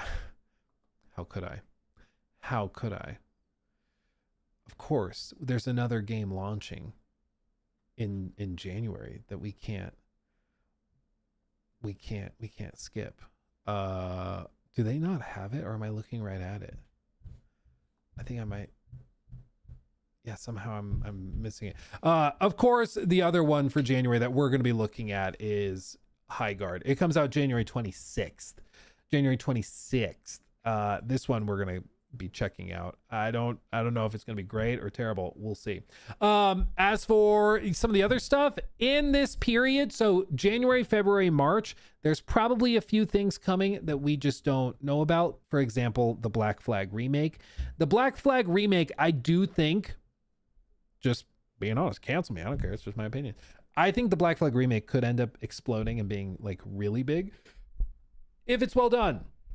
Big if, I grant you, but if it's well done, it could explode because again, people are playing remakes for nostalgia a lot of the time.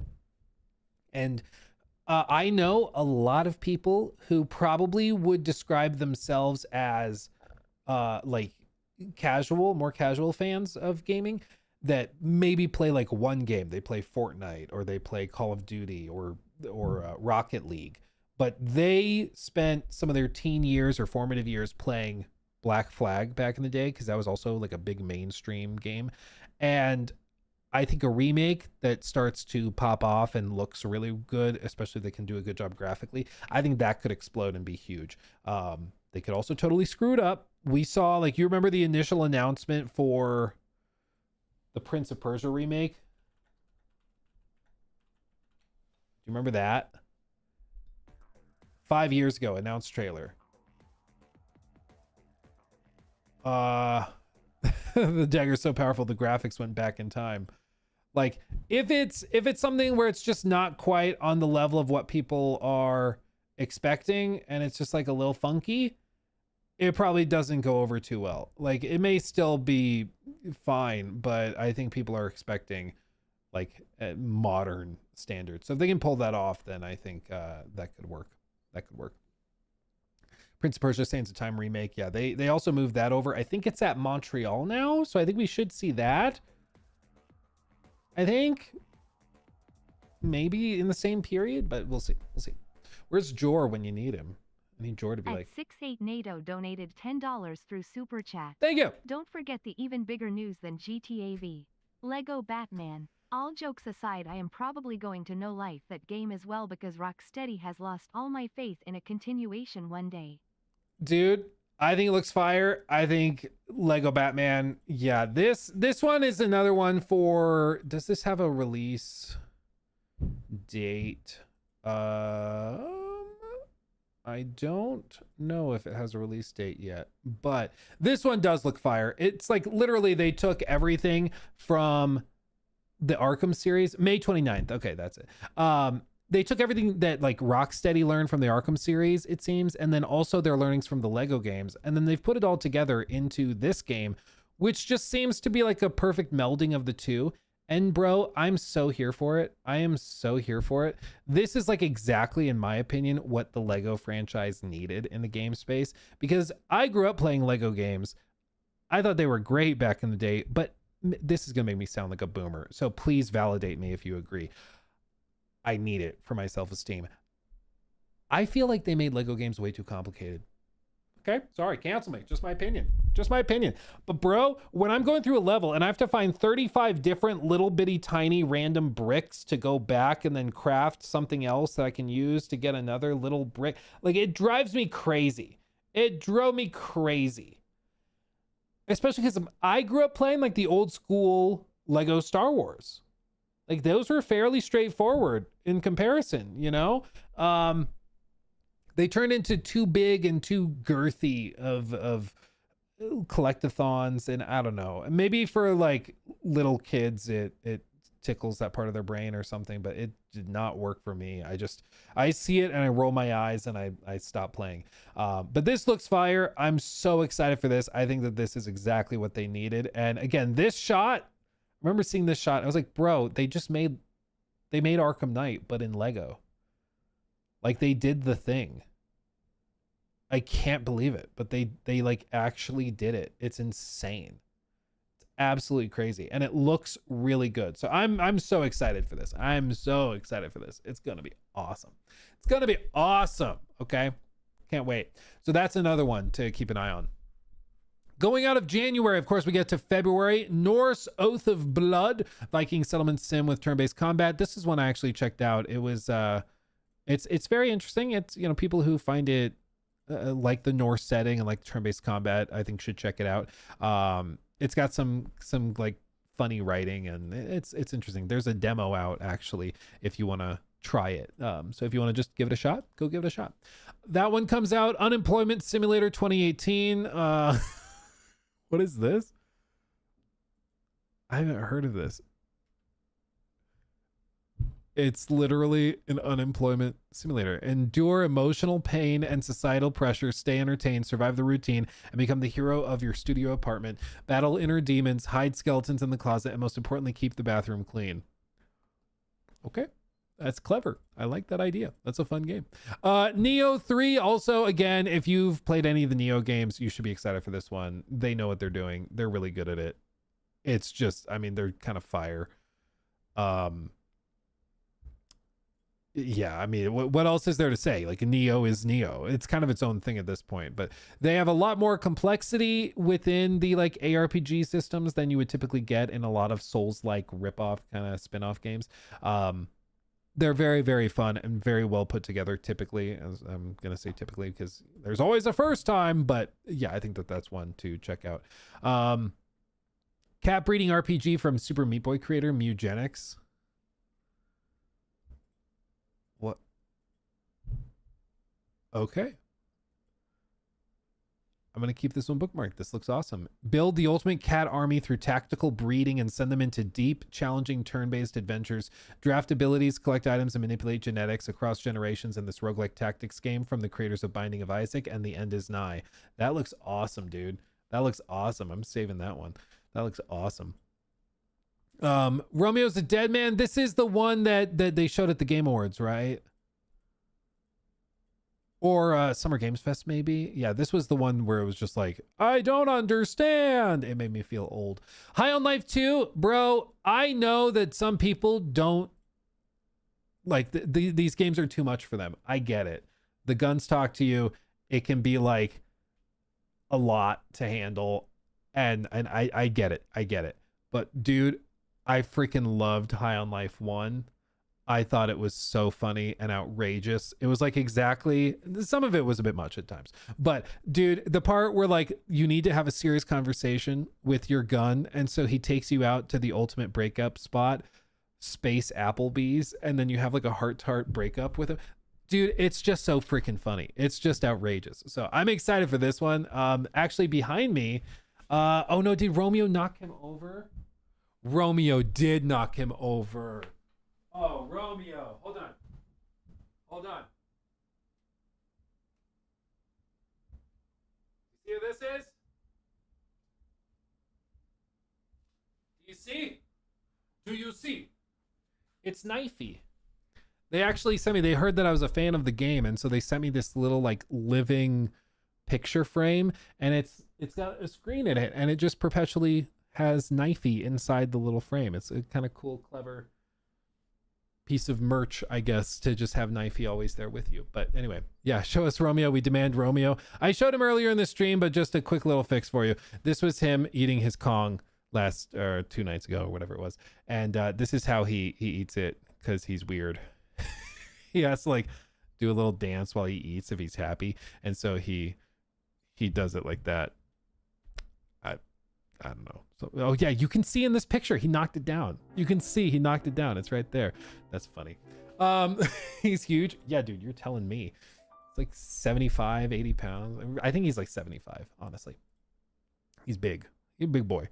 Continuing on, Reanimal. This one is one to keep an eye on. Again, this is all, we're not even past the midpoint of February at this point, okay? This is February 13th is what we're talking about. This is Tarsier Studios, and these are the guys that are actually behind Little Nightmares. This is confusing, so bear with me. Little Nightmares 1 and 2 were made by Tarsier.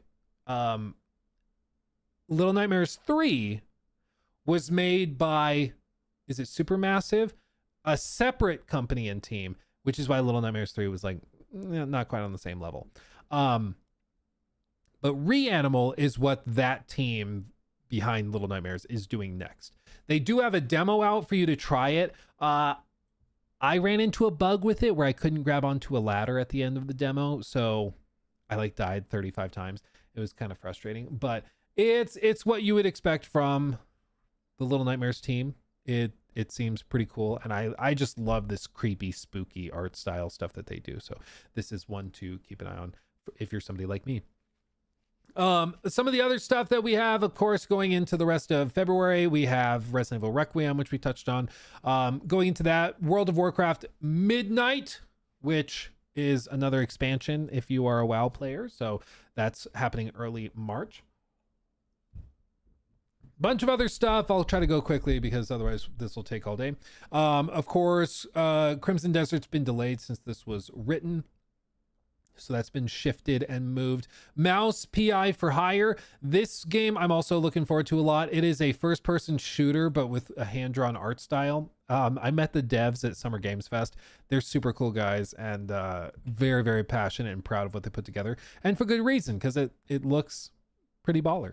And of all the reveals that they could have possibly had, they revealed that the protagonist, Mouse PI, is voiced by Troy Baker. Because of course. Because of course, which is kind of crazy. So that's one to keep an eye on as well, I recommend, because it plays well, at least from what we saw at Summer Games Fest, and it's coming out soon. And more games with unique art styles need to be rewarded for that, you know? I appreciate it. Frankly. John Carpenter's Toxic Commando. This is another one of those, like, just turn off your brain and chew through bad guys games. It scratches that itch. It's just like, it's a junk food game, you know? It's just one of those, you just boot it up, turn Family Guy on a second monitor, and just go, you know? You just go. Some of the other ones, Solasta 2, early access turn-based D&D like RPG. This is it.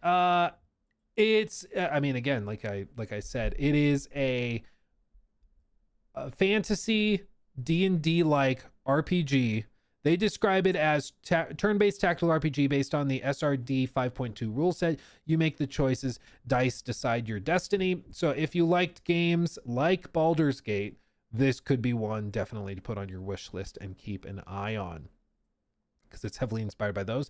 And again, the more of these types of projects that you support when they're doing like the early work on these smaller projects, the more of the big projects you'll get, you know? Because if you support them doing this like AA version or indie version of the game, eventually they can grow up and do like a Baldur's Gate scale version of it, which is how all of these studios start. They start small and then they get bigger and bigger and bigger based on what you support. So if it seems intriguing, if it seems interesting, definitely vote with your wallet on this one. And I'm telling you that because I would love to get more games like this. So just saying. Yeah, Warhorse is a great example of that. Exactly. Very, very, very few studios go from nothing to being founded to releasing a AAA, highly polished, phenomenal Game of the Year contender. It doesn't really work that way. Typically, they start small and they grow and they grow and they refine. Even if you look at CDPR, like The Witcher 1, if you haven't played that, bro, it's like rough. It's not great. It's really not great. But that allowed them to do The Witcher 2, which was way better. And then The Witcher 3, which was way better. And it just got better and better from there. So definitely support small teams if you like the type of thing that they're doing. Diablo 4 expansion, Lord of Hatred, is coming in April as well. There's a couple of other things in April, like for example, Pragmata. This one's going to be really interesting to see. They do have a demo for you to try if you want to, and I encourage you to give it a shot. This one, I don't know, man. It's been in development hell for ages. It was originally supposed to come out, I think, in 2021. So by the time it releases, it will have been delayed like half a decade. It just looks, I don't know, man. There's just something about it that feels off to me. Like, I think it's probably going to run well. I'm sure they're going to like optimize it okay, and it graphically looks solid, but there's just something about it where it's just off to me, you know? I don't know. I don't know, man. We'll see. We'll see. I played the demo of it. I thought it was something that's probably going to get boring within 45 minutes, and the demo happened to only take 25. So it was like, okay, I feel like I need to see more. Need to see boss fights and stuff, but we'll see. Maybe it ends up being game of the year. You never know. You never know. For May, again, Lego Batman 007. We got these Paralives. What is this? Small scale life sim. Oh, that's interesting. Little life sim game. These types of things can be fun. And honestly, the more competition the Sims gets, the better. Because, bro, the Sims. Man. The Sims is a prime example of getting too comfy. Like, prime example of it. You need competition. Then they skip. You can see how the industry tends to work. From May, it goes all the way to September. July, there's usually like nothing. But basically what I think happened is when GTA 6 was slated for May, a lot of studios didn't want to be anywhere near it, right? So they sort of either delayed or they expedited, but nobody wanted to be close to GTA or the month after, because what's expected is GTA launches and about a month later they launch the online mode. That's what they did with Red Dead. It's what they did, I believe, with GTA 5. I'd have to double check it though, but that's what's basically expected. And that means that if GTA were to launch in like late May, that also June, you probably don't want to be releasing in June. So they have like a 2-month bubble, unless you are niche enough to not be affected by them. Nobody wants to be close to it. So nothing wanted to be in May or June. That takes you to July, and July is notoriously dead in the games industry. Like literally nothing is happening. And it's because the biggest show for a long time was E3. That was in June. And then another huge show is in August. So what happens is that if you have a company in the games industry, whether it's media or a developer, and you're going to take a vacation, take the vacation in July. So in July, nobody's in office. Everybody's off just chilling because they just worked their asses off in June for the summer showcases, whether that was E3 back in the day or now Summer Games Fest. And then, they have to start working their ass off right as they get back for Gamescom. And so it's just one thing after another. So historically, July is just freaking dead. And then August, you can release stuff in August, certainly, but it's also seen as like mini July. So you don't tend to get a ton of stuff until late August. Early August releases do happen, but they're less common. It's just like a little riskier. One of the things that is coming in that window still, though, since the delays, was, of course, Saros. Saros was booped to... Come on. Pulling up trailer, enhancing trailer. Saros, of course, a PS5 game that is coming from Housemarque. This is one of those games, like, buy a backup controller, bro. It's just, these are the games that you'll get really into. But dude, nothing is as frustrating as when you have a phenomenal run and then you just barely don't make it.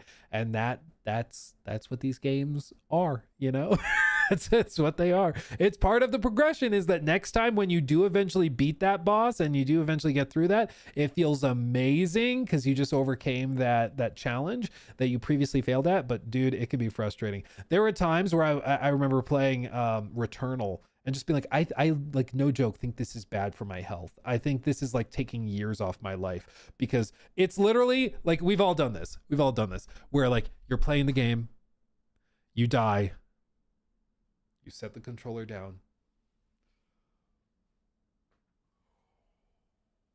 and you just gotta walk it off. You just gotta walk it off. That I got my steps in with Returnal, and I'm sure with this game I will also get my steps in. Tell you what, the types of people that love these games are gonna no doubt eat this one up as well, and I'm sure it's gonna be good because Housemarque is very good at what they do. It's very specific what they do, but they're very good at it. As for whether this pierces like the mainstream veil, I'm not actually sure. Does anyone know how Returnal did? Did Returnal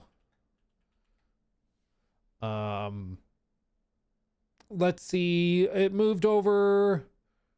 Let's see. It had modest but successful sales, moving over 1 million copies on PS5 by early 2022, exceeding Sony's expectations for a niche, difficult roguelike. So let's see. It debuted at number 2 in the UK charts and sold over 866,000 units by February of 2022. So yeah, it seems like, let's see, lower numbers on PC. PC counts are significantly lower than PlayStation ports, showing it wasn't a massive hit on the platform. Sold over 162,000 copies on PC by early 25, contributing to its overall success. So it sold well. It's not going to do 10 million copies, but it doesn't need to. So yeah, I think the people that like that are going to eat that up. They're going to eat it up. Eat it up, baby. Once we get into this like September window though, of course, Halloween the game, asymmetrical horror with Mikey. I'm honestly surprised they're still making these asymmetric horror games. Like it feels like every few years there's another asymmetric horror game and they all die within like 12 months and they're all licensed. So the game ends up being delisted within like a year after that. You know, like they did the one with, didn't they do one with Friday the 13th? Is that even still up? Friday the 13th game. Nope, no longer available on the Steam store. I guess this was 2017 when it launched, but I don't know when they took it off. The game will function through December 31st, 2024. Oops. Stop killing games. Also Killer Clowns. Did that one also?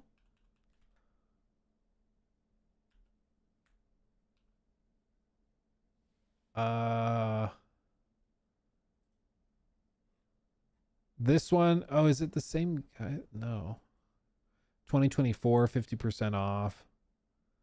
I don't know, man. I don't know. There's so many of these. It's so crazy to me. But anyway, that's happening. So I guess if you're really into Halloween, you can do that. Another one that, of course, we have to touch on is Phantom Blade Zero. This is another one that I think it could go one of two ways, right? I think that this game, when people see it, it looks awesome. And people typically have like two reactions. For one, they think that it looks like another Souls-like game that's really flashy and looks too good to be true. And the problem with that reaction is that it's not too good to be true. The game actually runs like this and looks like this. It's real. I've played it on multiple occasions. It's crazy. It looks like this. But the other problem with that is that it's not a Souls-like game. I think a lot of people look at these games and they assume if it's got big boss fights and swords that it's going to be R1, R2, you know, light attack, heavy attack, maybe a dodge button, maybe a block button. But overall, it's going to be about timing and spacing as the primary combat motive, right? Or modus operandi. With this game, it's more about combos. Like this game plays much closer to like a Bayonetta or to a Devil May Cry than it does to your standard Souls-like game. Like Ninja Gaiden, yeah, it's more combo based as opposed to purely about R1, R2 and judging distance and space. The game is much less about distance than you would think. Like spacing is not as crucial as you would think. But every time I've seen this game, it just looks better and better and better. It looks polished and better and better. And like when I first tried it back in 2024 at Summer Games Fest, I thought it looked good and played pretty well. It was clear, like, okay, it's maybe running. I don't know what the resolution was. We were playing it, I believe, on a PS5, but it was like probably 1080p upscaling. When I tried it this past summer, dude, it looked locked 4K like night and day. Crazy sharp. I mean, it looked like this. I don't know how it comes through on the stream, but it looked phenomenal. And it just keeps getting like that, just better and better. They're just making it look easy. But this one I think could really pop off when people try it. But the double-edged sword piece of this is that because people see it and just assume falsely that it's a Souls-like, I think when they pick it up to play it, it's going to play very differently than they expect. And as a result, there may end up being some frustration. Like, we all know the types of people who are going to buy it and try it and be like, what the hell? My attacks aren't coming out. I didn't mean to do that, because they don't realize they're doing combos by button mashing. Like, this game, it's hard to explain, but like literally when you see some of these crazy combos he's doing, the input is probably like triangle, triangle, circle, R2. And then you kind of stop pressing buttons as the animation plays out and all of the combat proceeds. But if you're just button mashing, like some people do in Souls-like games, it's not going to work. Like it's going to put together a combo that is not what you want. You know, it doesn't play that way. Is it like God of War? No. Maybe like a way more advanced God of War. Like, I guess there's some ways that you can do juggle combos and stuff in God of War, but this is much different than that. This is that on giga steroids. Again, Ninja Gaiden is probably a better example of a game you could compare it to. It's super well done, but it's a different thing. And as a result, I think people are going to buy it and like download it on Steam and start to play it and be like, I don't understand what's happening, because they're pressing the same buttons over and over again. They're stringing combos and they don't even realize it. So what we don't know at this point, for example, is what the tutorial will look like as you go through the opening sections of the game. But I really think the first 45 minutes are going to be crucial for helping people understand it, because again, it just plays differently than you would expect it to based on how you've been conditioned in the industry for games like this.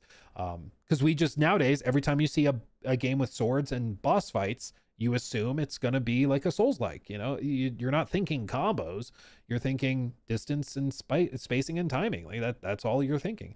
But that's not how this game works. It has, I mean, those are elements to be clear, but like that, it's not a Souls-like. That's the key point. That's the key point. So I'm very excited for this one. I think if people can get past that initial hurdle, it's going to help them a lot. I think this game could benefit from a demo just to let people see it. But that's going to be the tough hill for them to overcome. It's just that people are going to, like, it's kind of cringe to be like, oh no, you're playing the game the wrong way. Literally, if you play a combo based action game as though it's a Souls-like, you're playing it wrong and you will have a bad time. And I'm afraid that that's going to happen, and people will miss out on an otherwise fantastic game because they are misunderstanding what it is, you know? Let's see. So that's one that I'm very excited for. I think that that's going to be amazing. Another one that I think also looks cool, that's slated for next year, is another Capcom game. Onimusha, Way of the Sword. This is one that was shown off over the summer. It looks ridiculous and crazy, and you can see the God of War 2018 inspirations all over the place. Seems absolutely outrageous, and I'm excited for this one. We'll see if they pin down a release date or what they're looking at. If any game could get pushed to like 2027, I think that this would also be one that could easily slip, because I get the impression that they were looking for like a late 2026 window, and now that GTA 6 was delayed, I just push it to February. You know, just take some time. Don't push it. Don't risk it. Let it have a little breathing room. So I think this one looks baller. I think this is going to be really cool. And this one, if you were speaking of like God of War comparisons, this one, my understanding is it plays much closer to God of War 2018 than, or even Ragnarok than what you might have seen elsewhere. Couple of little honorable mentions and things that we should probably touch on as well, because right now there's a bunch that are just question marks. Marvel 1943, this has been basically delayed indefinitely. Nobody has any idea where it is or what's happening with it. Who knows? It's just been delayed out of its original release window, and now nobody knows what's happening. I don't know. I think it's going to be a beautiful game, but it's giving me strong Order 1886 vibes that it's probably going to be like 3.5 hours long, and it's going to be graphically stunning, but I don't expect it to be very heavy on the gameplay. I also will say that I saw leaked gameplay footage of this, and it was older gameplay. I think it was from like a year and a half ago. But it had the combat playing out with fixed camera positions, like those old school Resident Evil games. It was very weird. Like it was not what I would have expected at all. So who knows? Who knows? Let's see. Did Amy Hennig leave? No, I don't think so. I don't think so. No, it's still on her LinkedIn. Co-president, New Media Division, Skydance Games. We're joining forces with the best IP partners in the world to create story-driven action adventure experiences with focus on mystery, exploration, discovery, and adrenaline-pumping spectacle. Yeah, she knows what she's doing. Anybody, it's the ultimate bellwether, because like, you know, there's some people who just freak out if they see like a woman involved with game design or production in like the interviews. Dude, if you want to see if they actually know what they're talking about, introduce them to Amy Hennig. And we saw it with one guy. We talked about Amy Hennig, and in the comments of the stream clip, there was a guy being like, oh, really? This is what they're doing? I was like, bro, she is a legend. She is a legend. Like, she's crazy. Okay. Show some damn respect. Okay. Like, Amy is a legend. And if you don't think she is, you don't know what you're talking about. Like, it's wild. It's just crazy. But some other like honorable mentions, because we just don't know release windows. You can see there's a few that are big question marks. Ace Combat 8. We'll see. Acts of Blood, Tiny Wanderer, Alara Prime, Anemo, Ascendant. Yeah, so Blood of Dawnwalker is also like not pinned down specifically, but we talked about that. Bubsy 4D. Okay, that's a thing. Clawsome, it's a claw game sim. What? Oh, that's kind of cute. That's one of those cozy games. That's fun. Another one. Oh, this one deserves. This is a big question mark. I think that this could easily get delayed. Clockwork Revolution, dude. Clockwork Legend. This is one of those games that like you just see it and you just like you get it. You get the vision. You know. It looks awesome just in terms of world building and in terms of tone. Keep your filthy pickers off me! And this sure as shite ain't for the decent. That's a clean sweep for one. There has been a crime! Justice itself has been affronted! I have been burgled! Lord Griswick. Bertolt! Yes, I got that part. Do you know anyone who might wish you ill?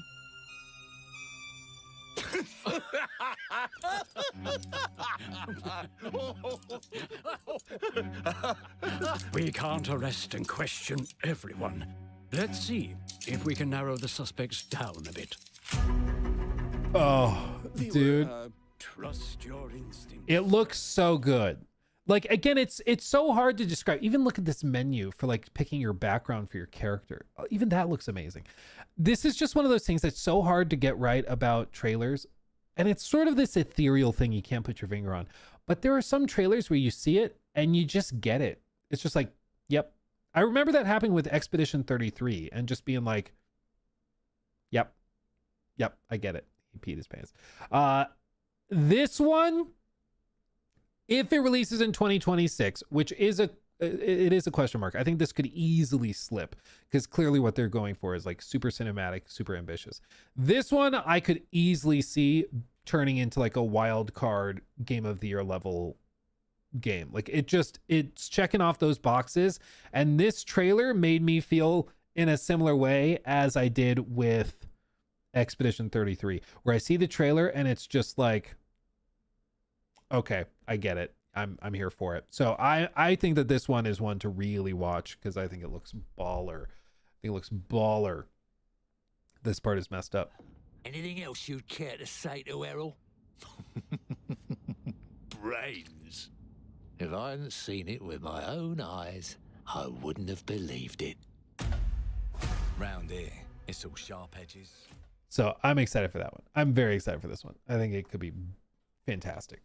And it's In Exile. Okay, In Exile, like these guys are also OGs. yeah, oh man. Another one I'm also very interested in, because I have to throw in some live service stuff in here too, just of course, to be fair. No joke, I think the cube looks crazy. You guys remember this one? Is it recording? Yeah, it is. It's in the sky, a giant cube. I can still barely believe it myself. When it showed up, I was in the lab. I didn't even see it. You know? I felt that same fear, though. A terrible sense of my own powerlessness. Yeah, so this, to be clear, is from Atomic Heart devs. It is described officially by them as an MMO RPG shooter. A giant levitating cube with rotating rows and edges. Hidden within is an unknown equation capable of altering the laws of reality. Can you survive another turn? It's not super clear how this plays. It could just be that it's like a round-based sort of mini battle royale thing where you're just trying to survive on the cube, fighting like these PvE battles as well as other players and stuff. But you're playing on the cube as it's rotating and the biomes and everything are changing. And because the cube is also rotating, there's going to be times where like you're at a slant, and so you have to transition to another piece of the cube before you get knocked off. It just seems crazy. And again, this trailer just makes it look so crazy cool. Like I this one I think could easily end up being like the next crazy multiplayer game, like taking over Arc Raiders or something, giving people something new that's viral. I could see this very easily becoming like a viral hit, without a doubt. You can see it's broken up where each of the rings is, it's just like a Rubik's Cube. I mean, it's literally what it is. So this biome is like water and then the little beach, but then it's paired with this biome that looks like a tundra.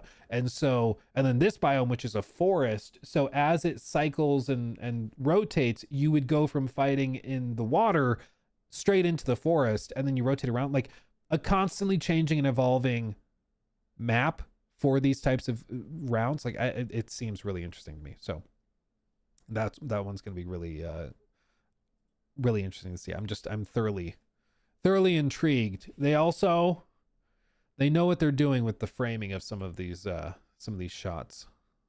These guys on ice skates. That looks pretty awesome. This one, like, that just looks cool. Oh man, the crazy like water monster. Yeah. And the twins are back. So I think that one's going to be awesome. And that's coming allegedly some point next year as well. Another one that is this it? Oh, Far Far West. This looks fun. This looks like Sea of Thieves, but Western. I mean, I didn't know I needed it in my life, but it's like Western Sea of Thieves, but with like you're playing as robot cowboys. It's pretty cool. Pretty cool. What else? Gears of War E-Day. This is another one that's supposedly coming next year. I will be honest, after we read the other day the story about how they are very proudly using AI in their workflows, I'm worried. If it's just like, oh, it replies to my emails for me, fine, whatever, I won't throw a fit about that. But if it turns out that like Gears of War E-Day, they wrote a bunch of the script with it, and like, I'm gonna be mad. I'm gonna be mad. Dare I say upset. But they've been hiring for roles specifically to work on the Gears of War franchise, and they're like AI engineers to build new tools for developers and stuff. So we'll see what that is. Game of the Year contender right here, I Am Jesus Christ, is launching April 2nd. Missed an opportunity to release it on Easter. But yeah, you get to play as Jesus Christ. So this is what I don't understand. I grew up, some of you guys know this, I grew up in like a super religious household. Shocker, right? I'm one of 10 kids. I don't know if you knew that either, but I'm one of 10 kids, and I grew up in a super religious household. Stunning. Tale as old as time. And I, like, my family and church growing up would have found this super offensive. Like, they would not have liked this. They would have thought that this was like idolatry. And so I don't know, man. I don't know. But this one, it's coming in April. You can play as Jesus and ascend into the skies. And I'm guessing they're going to have, it's like, it says you live from birth to resurrection. So like there's going to be a level where you're crucified. Is that not like a little weird? Is that not like a little weird? You know, it feels weird. Like, imagine if you're playing an Abraham Lincoln game and then the last level is you at the theater, and it's like, this feels weird. It feels weird. I don't know. Maybe I'm sensitive. Maybe I'm being unreasonable, but it feels weird to me. I don't know. Yeah, I got to do a resurrection mini game. You have to do like the lock picking to get the cloth, the Shroud of Turin off. Yeah, that's funny. That could work. We'll see. Infinitesimals. I feel like we saw this one. Oh God, it's Epic Game Store. I was born 1986. Sure. This one is where you're playing as like little bitty robots. No, little aliens. That's right. I remember this trailer. You're playing as little bitty aliens.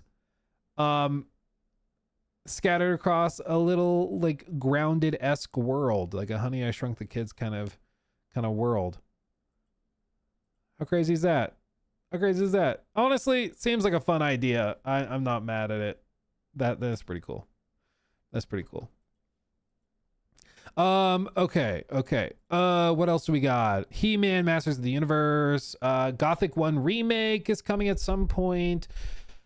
Lords of the Fallen 2 sequel to the 2023 game. This one, I'm sure people are going to be like this one graphically. I remember in the trailer looked really, really good. Like if they can just deliver on what they showed in the trailer. I mean, come on.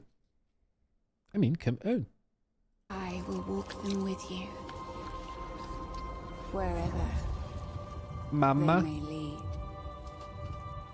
No matter the cost.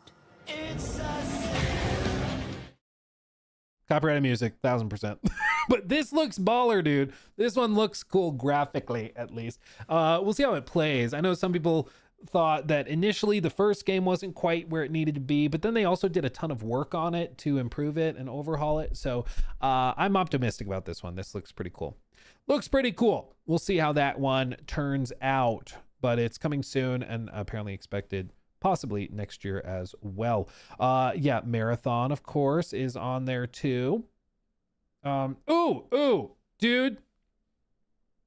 Oh, they did officially delay it to 26. Okay. This one, Jacob will back me up on this, okay? I know this sounds surprising, but no joke, at Summer Games Fest, this was one of our like highlight games that we tried and saw when we went.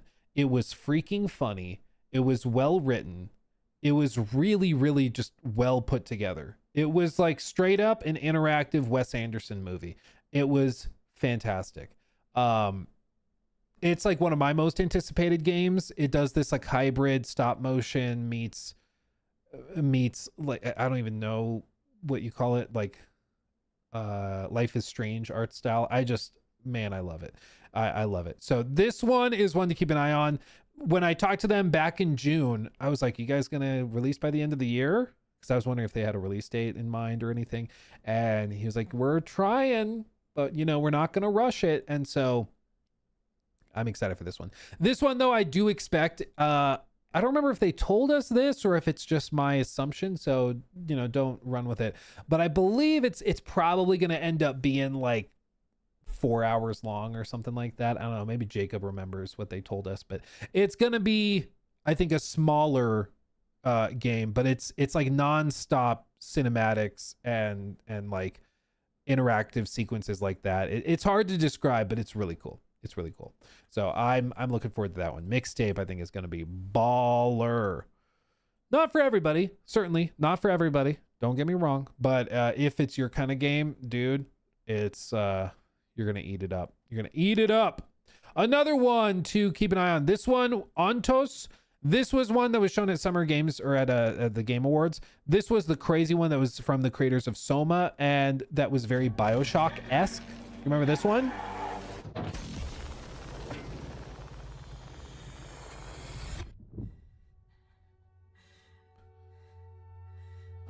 What is existence, really? Surely a question without an answer. Your father thought he knew, and it inspired him to grant wishes. Who's there? Nightmare. Yes! That's why all of us are here. You want to understand, to know. Then you have to step beyond the walls surround you. Play your father's game. Push the very limits. Until you're reality itself. Breaks.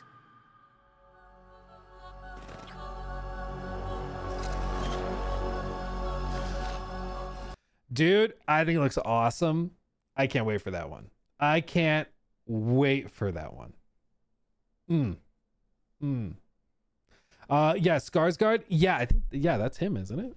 You can tell he's got a very unique voice. Man, I love it. So that one is another one I'm looking forward to. I think that's gonna be baller. Baller. Other ones that are listed here. Let's see. Rock Beasts. Ooh, a musical RPG harkening back to MTV. What on earth? I bet I know what you're thinking right now. Did I disappoint my parents? It's okay, we all did. But also, what the hell is this thing? Some sort of rhythm game? A visual novel? A management sim for furries? Well, it's a tad complicated, so let me walk you through it. It'll take about a minute or so, and it's a lot to ask, I know. We're all busy scrolling shit, but you can do this. So, here goes. Ready? You manage a band, plan their gigs, pick venues, sell tickets, and then you deal with the ungrateful little shits who are supposed to be your talent. Like all artists, they need constant reassurance, adoration, and managing their self-destructive tendencies. Assuming all goes well, you do this. Okay, honestly,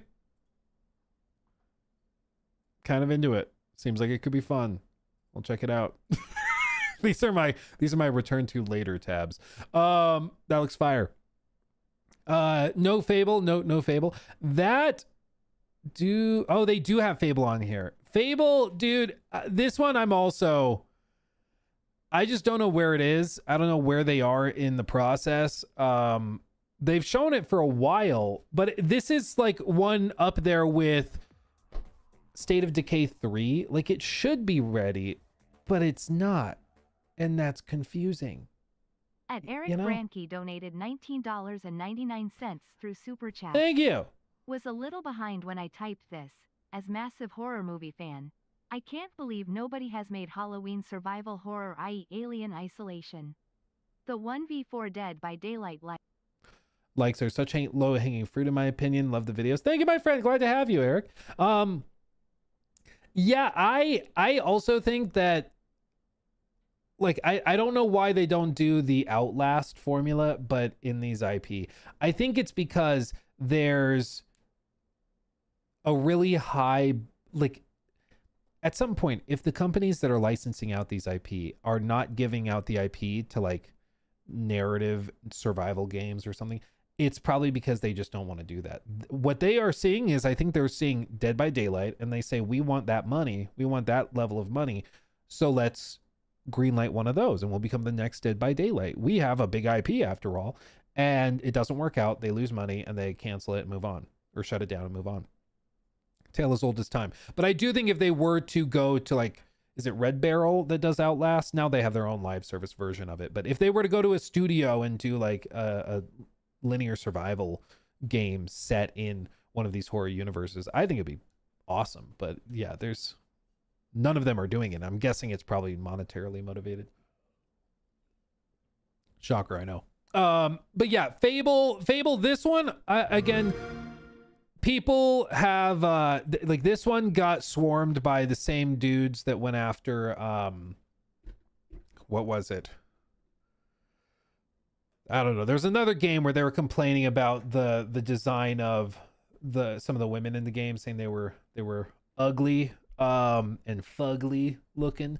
And so people have been saying this game looks bad because she looks like a farmhand. I don't know how else you want to put it. But Veilguard, maybe it was Veilguard. Maybe there was another game around the time that it happened. But I like this game, I think, depending on what it actually turns out like, seems very ambitious. They have some big name voice talent, like Richard, I can't pronounce his last name, Adelaide, I'm not sure. But they've got him, they've got like some pretty baller involvement. And I think like the production value is crazy. Clearly graphically, it's pretty stunning. But we haven't really seen extensive gameplay. Seemingly this running sequence is gameplay. And dude, if it looks like that while you're exploring the open world, ooh baby. Ooh baby. Oh, I think it was Star Wars Outlaws. I think you're right. It was that. They were upset about KVS. Yeah. So there's that. There's also a segment here with some combat, it looks like. Wait for it.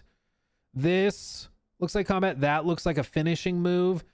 That looks like a finishing move. This looks like a finishing move. But again, it's just, we haven't seen extended gameplay, which is always like a little worrisome. Because it's like, dude, this game's been in development for forever. There should be something more to see. But we just haven't gotten that. I think what this game needs, whenever it shows back up, it could very well show up in January. Bear in mind, there's supposed to be a Xbox partner showcase in January. And at that showcase, it's expected that they're going to be showing off a lot of the stuff that's coming in 2026. And one of those things is allegedly, possibly, Fable. If they have it there, they need to do like a 10-minute uncut gameplay segment and just show the game. I think that will quell a lot of concerns and fear around it. But yeah, it's still a big question mark. Big question mark. Nobody knows where it is. It's very ambitious, and I'm glad they're being given time to work on it. But it's like, bro, what are we doing? What are we doing? Another one that I just mentioned that I wanted to throw in, because it's still nowhere to be seen, is State of Decay 3. This was announced 5 years ago. This was announced in 2020, July of 2020, and still nowhere to be seen. I love me some State of Decay. I know Jacob loves State of Decay. Like, these games are very immersive. I've told the story so many times, but like the story where I had this one girl who was my primary playable character. And if you haven't played State of Decay, basically it's like a zombie survival game, where you go around and you collect your own survivors and they join your ranks, but it's permadeath. If a character dies, they are dead, and you have to continue the playthrough with other people you've recruited and saved, but they're gone and dead. And I still remember there was one girl who had the stats exactly in line with my play style, and I used her a ton, probably too much, and she got swarmed by zombies, went out looting one day, and I remember she died, and I set the controller down, and I just like had in my hands. I was like, oh, I cannot believe it. Gone forever. Gone forever. I told the story once. People were like, why didn't you unplug your Xbox? I was like, dude, I could have done that. Like I would have if I had realized, but it was like so devastating in that moment that I was just like, take a breather, calm down. But like that level of like devastation only happens if you really care and if the game's really clicked with you. And State of Decay did that for me. But this game, the third game, the sequel, was announced 5 years ago and is still just nowhere to be seen. It's very strange. I don't know what they're doing. I don't know why it's taking so long. I'm hoping that it's because they are being given plenty of time to work on it and to make it absolutely amazing. Because I also recall most of the both of the State of Decay games not running particularly well, or probably needing a lot more time in the oven. But yeah, it's just been like AFK. Nobody knows what's happening. It was shown off again in 2024 at the Xbox Game Showcase. You may remember this trailer since it was, you know, closer than 5 years back. But with this, we saw these segments, which looked gameplay adjacent, but even this looks way too rigid to be real gameplay. Like, who moves their mouse like this? Like, that doesn't look like gameplay. That looks probably still scripted. Same with this. It's like, it doesn't look real. And maybe it is just supposed to be cinematic and it just has the camera over the shoulder, so it looks vaguely like gameplay. I don't know. But even this, it was still like, what is happening? What is happening? But this was in summer of 2024, was nowhere to be seen this year, even though I and a lot of other people were hoping for it. Yep, he's dead. Never coming back. Never coming back. That's it. Game over, Red Rover. So who knows? Who knows? But this one could be coming next year. I really personally hope it does, because I love me some State of Decay, but who knows? Who knows, baby? There's a lot of those types of games in the lineup where it's just like, maybe it's somewhere. Otherwise, let's see. Solar Punk, Spacecraft, Sea of Remnants, Pirate RPG. This one, you remember this? I think, was this at Summer Games Fest? I forget where this was. This one was shown off somewhere. Remember this? It's copyrighted music again. Dude, all of these Game Awards shows just flood you with stuff. But this one looks awesome. I'm excited for this one. I love me some pirate games. I think we need way, way, way more of them. And it also has a very unique art style. It looks like kind of fun and campy. And I'm eating it up. I love it. So this is another one I'm keeping an eye on. It's slated for sometime in 2026. Who knows? But yeah, sometime in 2026. I'm excited to see what that's like. They describe it as having turn-based combat and adventure and multiplayer. It shouldn't be surprising it's multiplayer, given that it's coming and being published by NetEase. But hopefully it's just not like egregiously done. Hopefully it's tasteful. Beyond that, what else we got? Super Meat Boy 3D, Subnautica 2, if that ever launches. There's lawsuits abounding with this one, so who knows if we see this next year. It may be tied up because of the lawsuit stuff, so who knows if we see that. Let's see. Tome 2, Wonderbug, Waifu Tactical Force, anime PvP FPS with tactical or with meta base building. Okay. And then this Will Follow the Light. This one I'm also looking forward to. It's from Tomorrowhead Studio, and this is a game where it's a realistic single-player first-person journey through the harsh northern latitudes as you sail endless waters, searching for a way back to your loved ones. Will you follow the light? And it's literally like a sailing sim. And like you're trying to escape the northern waters and stuff. Dude, it's like a game made for me. I love sailing. I love ocean stuff with like boats. It's like exactly what I would hope to see. So I'm giddy for this one. This one looks awesome. So that's basically the roundup that I've got. I'm sure there's stuff I'm missing. I'm sure there's plenty of stuff. Tomb Raider, yeah, I guess Tomb Raider is another one. I think both Tomb Raider, which one is the one coming next year? Tomb Raider. It's the remake, but I always mix up the names.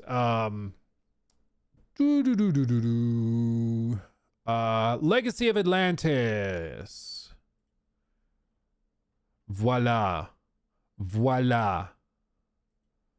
Flying Wild Hog production.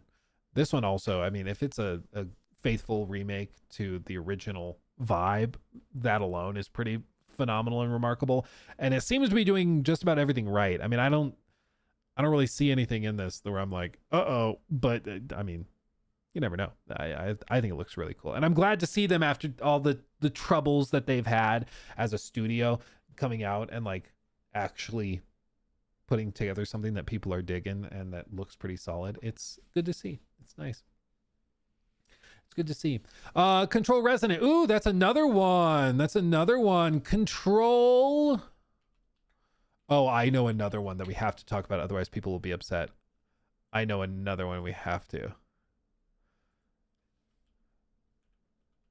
I'll talk about it first because I don't want to finish on it. Okay, then we'll do Control. Okay, is that fair? Is that fair? I just know people are going to be upset if we don't mention that Squadron 42 is expected now to actually launch next year at some point. So Chris Roberts wrote a letter and statement to everybody and said they're still on track and it's happening next year. They're not going to delay it allegedly, and we'll see when it launches if that's actually true. But it's apparently coming. So the Star Citizen single player RPG or single player FPS, not RPG, is coming next year. Again, allegedly, but that's another one. That's going to be very interesting to see. I'm very intrigued by that one. Control Resonant also. This one, I want to go to gameplay. This one, I mean, it's coming from Remedy. Control was insane and crazy, and this one also looks crazy and insane with a totally revamped combat system. Yeah, I'm sure this one's gonna melt my brain as well. I mean, it's Remedy. That's what they do. It's what they do. But it looks pretty crazy. So this is another one to be excited for as well, I think. And it's also just blank 2026. At some point. My coffee's wearing off. Halo CE remake. Yeah, Halo probably comes out November. And that's because that's the anniversary of it. But we saw these little snippets. This is 2 months ago. But this is another one where this one's going to be dramatic to talk about. I'm just warning you. Like, there's going to be drama with this. Even if you are like a hardcore fan of Halo, just be ready, because apparently Halo Studio is another one of those studios within Microsoft that is putting tons of resources into like generative AI tools. And I'm sure Satya Nadella, CEO of Microsoft, is going to have them talking about it very openly. So they're going to be doing stuff where they're like, yeah, a bunch of our textures were generated with generative AI and we did this stuff with it. And so just, even if you don't care about AI use in video game development, just be ready for it to be like a big talking point for the game. I think it's going to be their showcase game for how AI can be used in development. So no multiplayer is certainly a choice. That would be hard. That would be like a lot. I think I get the vibe that this is like, it sounds mean. This is like their tutorial for like before they go all out on like a brand new something. So I think that this is just getting their feet under them, getting their process down, their workflow down, the pipelines down, you know, doing all of that basic stuff. And then they're going to come out and go, and probably do something much more ambitious for whatever the next big project is. But yeah, I get the vibe that this is just like getting their feet under them. You know, this is how they're starting, I think. Yeah, a springboard, as it were. Yeah, exactly. Another, yeah. Let's see. Top Frog Dad, thank you for that one. Going back to Squadron 42. Another thing you didn't mention in your Squadron video, optimization of 42 and the persistent universe will not be synonymous. So the optimization we are currently playing will not, is not translative to the game coming out next year. Yes, they are separate projects and they're doing separate things.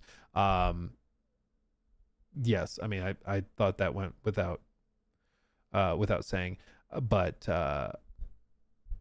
yes, they are separate projects. And so you would hope that the Squadron 42 release is way more polished than the Persistent Universe release is. And that seems to be their goal as well, because they're basically spending a year polishing, is what Chris Roberts is saying. So yeah, I hope that ends up being proven true also in the output. Okay, is there anything else? Anything else? Anything else we missed? Any other games that we spaced? Any other games that we spaced? Like I said, AC Hexe is probably also going to be there in the fall. It's possible that it gets delayed into the spring because they delayed a lot of stuff, but AC Hexe would be the first like major pivot for the Assassin's Creed franchise in a decade. Like, it's being made by Montreal, which is their A team. So it's like the big release. This is not a spin-off. And it is a linear narrative, or fairly linear, narrative focused, very dark and gritty game, as opposed to like a big open world RPG. So that's gonna be very, very interesting. Wolverine, yes, as well. For some reason, Wolverine, I missed that one.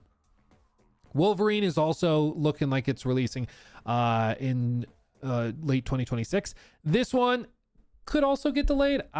Some people think it's a lock. I don't know. I think Insomniac, typically they're really good at hitting their deadlines and targets. At least they have been.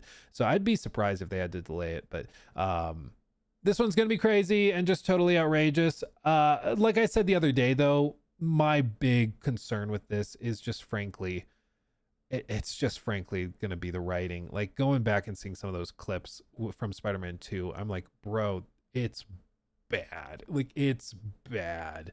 So I'm worried that this is gonna be doing similar stuff. Hopefully not. Hopefully it's just awesome and crazy and fun comic book outrageousness, but we'll see. I do think that what they've shown looks really, really good. And I want to be clear that what we've seen looks really good. It's just going to come down to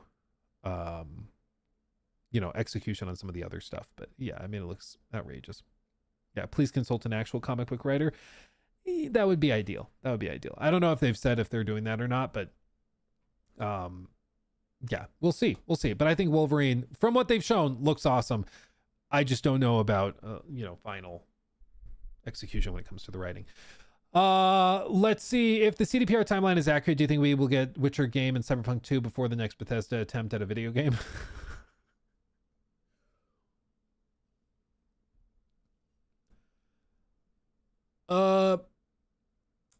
What's funny is that it's actually quite possible, because now, assuming there's no delays, The Elder Scrolls 6 probably is looking at like 2028. If there's a delay, it could slip to 29. And if it goes to 29, then the odds are pretty high, because it looks like The Witcher 4 is coming out in 2027, late 27. And then the year following that, they should have another release. And the year following that, they should also have another release. One of those is The Witcher 1 remake. But another one could easily be Cyberpunk 2, or the multiplayer spin-off thing. Who knows? Or the Witcher spin-off thing, rather. So it's quite possible. Stefan, thank you for that. Should or could Valve be legally required to sell all their games on competing PC stores like Epic, for example? Should they be legally compelled? No. And in my opinion, no. And could they be legally compelled? No, I don't think so. I don't know how that would work. Just my general rule of thumb is if I can keep the government not involved in my hobby, I'd rather that. I don't want them screwing around with stuff.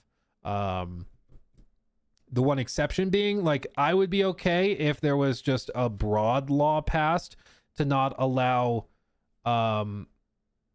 like microtransactions or loot boxes in games targeting children. I'd be okay with that. But other than that, I'm like, I'm good. If you're an adult and you want to spend your life savings on mobile games, go for it. I'm allowed to make fun of you, but like, go for it. Just like you get to make fun of me for having all these Lego sets, like that's part of the deal. But when it comes to kids, like, I'm okay if there's a little more, involvement, especially because it's so predatory. Some of that stuff is so predatory. Yeah, especially wrestling video games. Yeah, I don't need sweaty JPEGs. I'm good. But if you want them, that's your right as an adult. I just get to make fun of you relentlessly for having so little in your life going on that you have to spend thousands on wrestling sweaty JPEGs to give your life meaning. I mean, it's your right. Well, buddy, yeah. Whoa, buddy. I get to ring my, what do they call it? The triangle bell things? Yeah, I get to ring that, you know, whenever you mention that you play those games. His wife is gone. She left. She doesn't love you. You're alone. Yeah, exactly.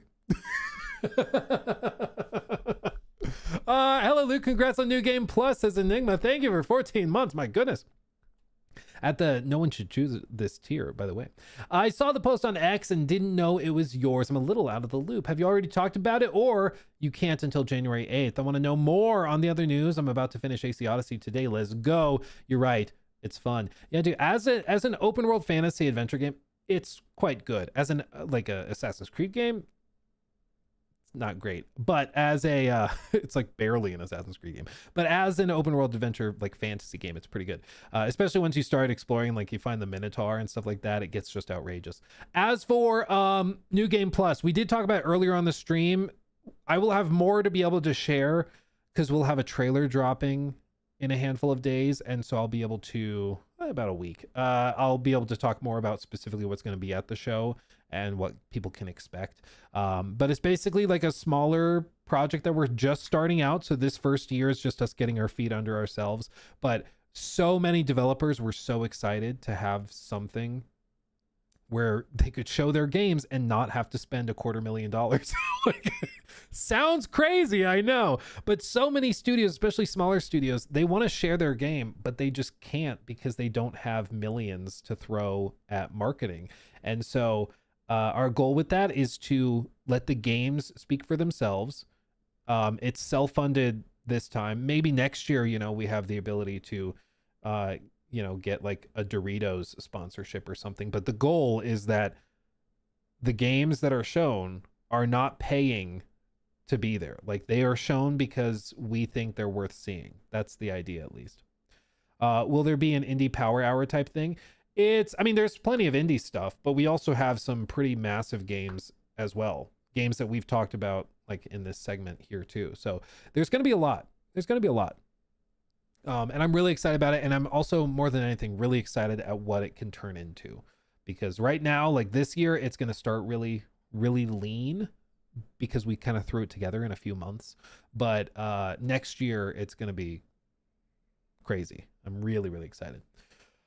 Let's see. And then RPG Veteran, thank you for that. Luke, I've been playing the finals along with Ark. Most underrated live service game ever. Wonder why people don't play it. I know, dude. It's really good. I love the finals. I love it. It's really good. And I'm glad they finally got recognition with Ark because that studio is underrated for sure. Okay, final bit, Jacob. I'm sorry. This segment's going to be like 2 hours long. Sorry, not sorry. Cancel me. I don't care.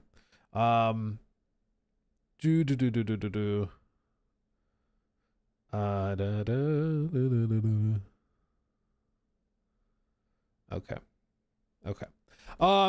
Last to round this out, announced games that could still surprise us though. These are some of these like maybe a bit of a stretch, but who knows. I think that the Death Stranding 2 on the beach, I think they mean a PC port would be my guess, I think, but I don't know. Ahoy is one of them. You guys know me. I love pirates. This is a multiplayer voyage to the 1780s. Cooperate with fellow captains and officers to explore the West Indies, trade goods. It is designed to be like a realistic sim of this like pirate world. And so far they've done a lot of like sizzle reel stuff, just showcasing kind of broad strokes what they're aiming for. They did do this trailer, which was much more cinematic, but yeah, this is one I'm watching for because I love pirate stuff and sailing. 3621 donated $9.99 through Super Chat. Luke, how did you get the New Game Plus showcase to happen? Like, are there going to be well-known no games or smaller titles? There's going to be smaller titles. There's going to be some very hotly discussed and well-known titles. So like some AAA, AA indie stuff. Without a doubt. I think as for like how it happened, it basically is just there's a couple guys that are phenomenally hardworking and wanted to do this. We started talking about it. I met a couple of them back in actually I think it was April for the marathon event of all things, and we were chatting at like the hotel little bar restaurant like before everybody flew out, and we were talking about like one of the things we wanted to do, and we threw out that we would love to do a game reveal show or something that wasn't so corporate and so like ridiculously high production value, but that's just like small and focused, and that focuses on the games for the sake of the games and not like to try and make a massive payday. And so you know, months go by, and then some of those guys reach back out, like Jake and Hunter and those guys, and we kind of put together this little cast of people that we thought could be fun to have there. And yeah, it was really cool. And I gotta stress, this year it's something we put together in a few months and with some amazing developers and publishers and partners. This year's going to be pretty lean by design, and the goal is for next year that we've kind of done a proof of concept, shown people and shown like some of the studios and publishers that like people are interested in this kind of thing. People want like an alternative. They want something, or not an alternative necessarily, but just like they want something more, something different. And so we can hopefully, you know, go and get even more crazy reveals and, you know, updates and interviews and stuff. That's the goal, at least. That's the goal. Yeah. At Lo-Fi Lazy, donated $10 through Super Chat. Luke, are you excited for the upcoming release of the new breed of shooter Highguard? As a Titanfall fan, I am so excited I am ready to leave my car running in my garage. Oh my god. Jesus Christ. Am I excited? I'm intrigued. I'm very excited to see what that looks like, because I just genuinely have no idea how that's gonna turn out. I have no idea, but I'm thoroughly intrigued and I want to know. Yeah, that was pretty brutal. I will agree with that was pretty brutal, but I'm gonna keep an eye on it. Keep an eye on it. Okay, last roundup, rapid fire. Exodus, it's now saying 2027, so this one has slipped out in the last few weeks after the Game Awards. So Exodus is no longer a possibility for next year, but still nonetheless, it looks like it's going to be awesome, and certainly very reminiscent of Mass Effect. Judas, like I touched on a couple of times, this one I would love to see. It should be ready in theory. Ken Levine, March of 2024, gave like the Friends Per Second podcast 5 hours with the game to play it. Like, it should be ready, because typically you don't do press and media stuff until relatively close to launch. But in March, it will be 2 years since he started doing sort of a press tour showing it off. So who knows? Who knows what's going on? But it very well could end up just kind of shadow dropping at some point next year, and I would be so there for it, because Ken Levine knows what he's doing. He's just a perfectionist and takes for freaking ever. But if it takes, 10 years to get it done, it takes 10 years to get it done. His last game was 2013's BioShock Infinite. Just let that settle in. Next year will be 13 years since his last game. Woof. Woof. So we'll see. We'll see. Another random one. This one just looks funny. Intergalactic Pawn Shop. It's a single-player, story-rich pawn shop simulator game. In your hands lies a powerful trading network, making your magnet for those seeking your services. Will use this influence wisely. Remember, the outcome of your decisions will rest solely on your shoulders. So it's like it's a pawn shop simulator, but it's also super story rich and, just weird and crazy and wacky. But hey, it seems interesting. Ill is another horror game. This one is being I believe, put together by it's Team Clout Inc. But this is the one that had like the really intense gore system and then the ragdoll physics that were really accurate. It's just like super gross and crazy and everything. This one I think could end up popping off just being horrifying and like super realistic in terms of physics, and then also the graphics and everything. It's just wacky and wild. It's just whoa. Like, this is a game to play. I hope they have like a VR mode. That would be really cool if they had a VR mode or something. That would be baller. Another one that might be coming next year, who knows, is Kingmakers. This is the medieval sim game with a twist. You're already dead.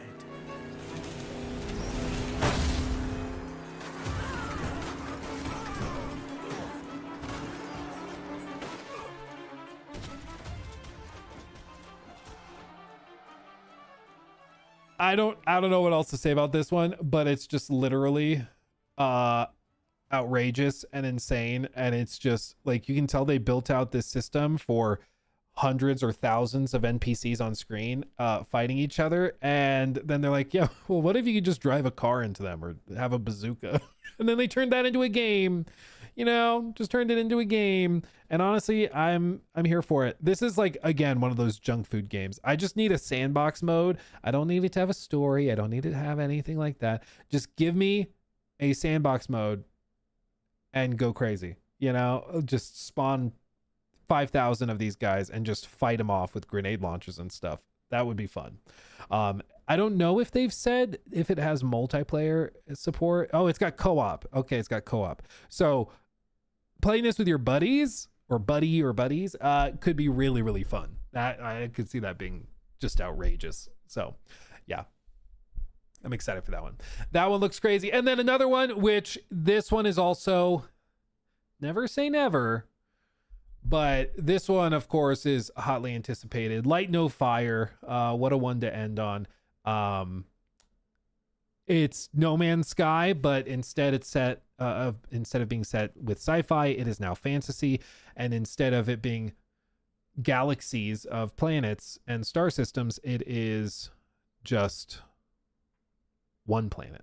And they're using all of their expertise with procedural generation to build out that planet. But the idea is that you can play with your friends, but it is a planet. And so you can technically circumnavigate it. You can build it out exactly as you want, but it is your playground is this entire planet.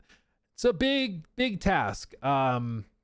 Big task, but obviously, they showed that they know what they're doing with No Man's Sky, and that's given them the freedom and resources, I think, to do what they need to do, and to take their time with it. But it's just crazy ambitious, and I don't know how you keep it fun. Like, it's cool for the novel aspect of just being crazy that you can fly around the planet, but I'm interested to see how this actually plays out long term, because obviously it's not going to be like an Earth-sized planet. I wouldn't think so. Maybe scaled down a bit, just a tad, but either way, I'm thoroughly intrigued by this. I'm very excited to see what they do with it. Light No Fire 2029. I don't think that would surprise anybody, but you never know. You never know. It's technically possible. Hello Games did so they did No Man's Sky in 2016. 4 years later, they did The Last Campfire. It's for sale right now for a $150. $150. So if you want to play this, you can get it. This was technically their last game. It was like a smaller side project, apparently. But by next year, it'll be 5 years since their last game. So never impossible. Never say never. It's possible, But anyway, so that's a rundown of pretty much everything that's confirmed for 2026, everything that could very well be in 2026 or is even likely, and then the long shot, probably not, but maybe types of games for 2026. Overall, I think it's going to be an insane year. To kind of wrap up with my overall feelings and thoughts, I think that a game like Crimson Desert is probably what I'm going to guess has the potential to blow up into something massive, like with massive mainstream appeal. I could see it going viral in many different ways. I think that's very, very likely. In terms of like, we have to make a Concord Award prediction, which feels bad, but I think that a game like High Guard is fighting an uphill battle on finding any sort of long-term audience. So I think that's going to be tough. As for like surprise multiplayer hits, I still insist, if the Cube launches next year, I think that very easily could become the next like Arc Raiders level success, where it's just massive. Every streamer on the planet is playing it and they're eating it up. I think the Cube could be huge. And just absolutely crazy. I think overall next year is going to be a very, very good year for gaming. The omnipresent thing, though, is that it's going to be a great game or a great year for games. Hardware is going to get ungodly expensive. Like every bit of hardware. If you think consoles are immune, you're wrong. Like everything's going to get crazy expensive next year. And so I think you're probably going to see like any sort of plans for secondary consoles or handheld consoles or variations. Those are all going to get shifted, or the prices will spike. It's just going to get worse and worse. The Steam Deck, or Steam Machine rather, I think probably launches, early next year, but I'm guessing it's going to come in a good bit more expensive than people are expecting. That's my guess. Also, thanks to AI. Well, I think, yeah, most of the things going on right now, thanks to AI. Thank you. But it is what it is. Way above our pay grades. Way above our pay grades. Hopefully we get a release date trailer for Directive 8020 on New Year's Day. Yeah, we'll see. I think when I played it, it needed more time. It needed more time, frankly. So we'll see if that shows up. But yeah, it's only going to get worse. This article just dropped too. Memory suppliers are now cherry picking customers, as report says priority is being given to just 4 PC manufacturers. So like they're already getting super selective with all of their stuff. It's just, and it's only going to get more severe. So yeah. Let's see, what's the other thing? Oh, this. Luke, what have you done with AC Jade? Totally Not Wellington says. Funny you mention AC Jade, because look at this. Assassin's Creed News said, according to Discord user Jade Grismont69, administrator of the official AC Jade Discord server, Jade will definitely be released. This is the first sign of life from the game in 2 years. And this was via Joraptor. Oh, Jor posted this? I should have read the full thing before I pulled it up. Oh, he must have said it in a video. That's why I didn't see it on Twitter. Okay. Well, this person said, this game ever coming out? And Jade simply replied, yes, period. Which I grant you is a hilarious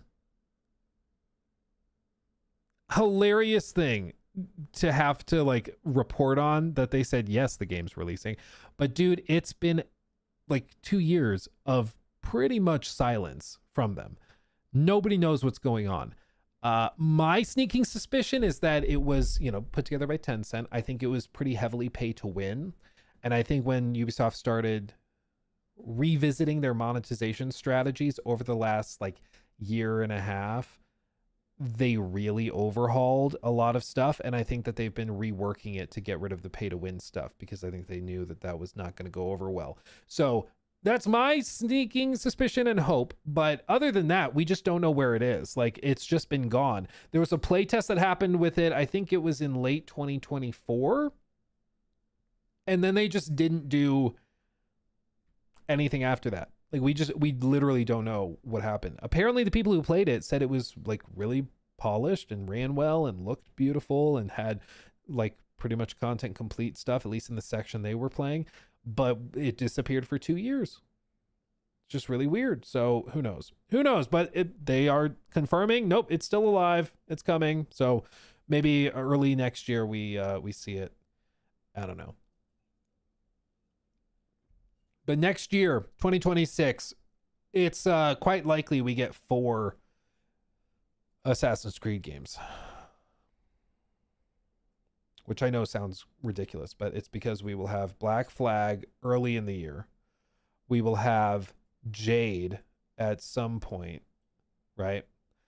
It's expected that we probably get that Invictus multiplayer game next year, and then Hexe. But this would be like Q1, probably Q2, Q3, and then Q4. Like 4 Assassin's Creed games in a year. That's crazy. I think Invictus very well could get pushed to like 27. I think that could easily happen. Jade could launch literally whenever. It could launch tomorrow. Hexe could shift to like Q1 of 27, but I'd be surprised by that, because I think they're really relying on it and getting back on schedule. So who knows? But yeah, that's apparently the lineup. I'm convinced AC Jade is being turned into a game for console, perhaps another RPG. It's had no news. Tencent may want to make a mark on the franchise. Yeah, well, that's also possible. It could also just be something as simple as, like, you know, the Horizon Online game where they did the like mobile port, but then they also will have a PC version of the game that you can play. Maybe they're just building that out. I don't know.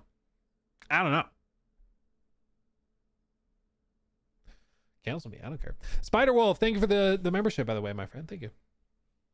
Let's see. I read that one.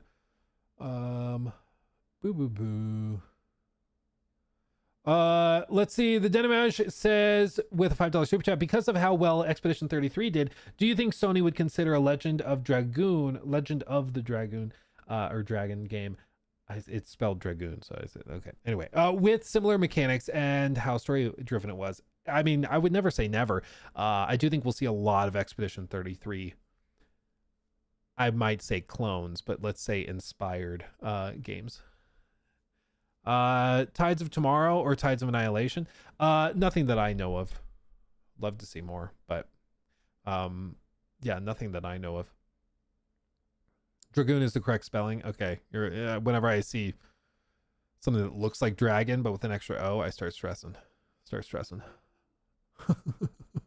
Okay, I read that one. I just want to make sure. What's that on the floor to your left, Luke? Oh, this is a Christmas present somebody got me that I have to put up on a shelf. I knocked it over, apparently. Yeah, I have to put it up on the shelf. I'll show it to you.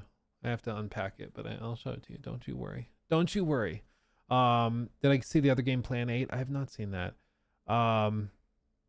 Caleb says, I joined late. The AI summary is saying chat is saying they're excited for High Guard. Did I miss something? Yeah, the AI is not great at sarcasm, is it?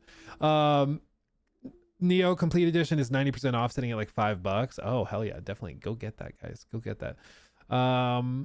Let's see. From your experience playing Crimson Desert so far, are there any traces that you've seen of the game's history as an MMO? Probably just like primarily in the scale. It's just a huge freaking game. Like, it's huge. It's ridiculous. What are the two swords from? The two swords are, so this one I got at medieval times because when I was a kid, I always wanted a sword, but my parents, rightfully so, didn't let me get one because I was a child. So I swore to myself, one day when I'm an adult, I'm going to get a sword. So I bought one for myself, and it was like me fulfilling a childhood dream. This one is the actual sword from KCD 2. I wonder if I have the picture of, let's see. KCD Fan Fest. Whoops, I hit this with my mouse and I changed the window. There was maybe if I add sword.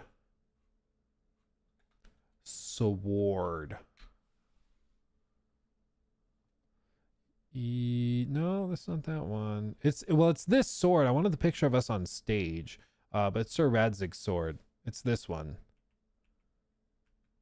Yeah, this is the one that's angled down. So that one right there where the handle's on the right, that's this one. Rex Familia Victio. But there was, I thought they had the picture of us on stage receiving it, but I don't know. I have the picture somewhere. I didn't have it ready. Didn't have it ready, damn it. I don't know. Now we're in anime territory. I don't know what's happening. Anyway, that's it. Sir Radzig sword. Let's see. Okay. Weird prediction, but I think Cory Barlog's game is a remake of Legends of Dragoon. That's bold. Oh, Fallout 3 remake? Ooh, Captain Jack. That's good. The Fallout 3 remake, I'm iffy on now because looking back,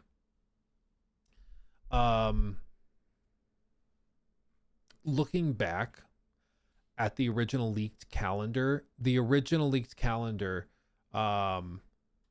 was in line with the Fallout 3 remake launching the same year as Elder Scrolls 6, which would mean that it's not coming to like 2028. So it's possible it's ready right now, but looking back through the documentation, everything else on that calendar was delayed by about 2 years, which would mean it's also probably delayed about 2 years, would be my guess, because it's also being made by Bethesda. So, because that's important to clarify. Apparently, I don't know for sure, but apparently the Fallout 3 remaster is being done by Bethesda, whereas the the Oblivion one was primarily done by Virtuos.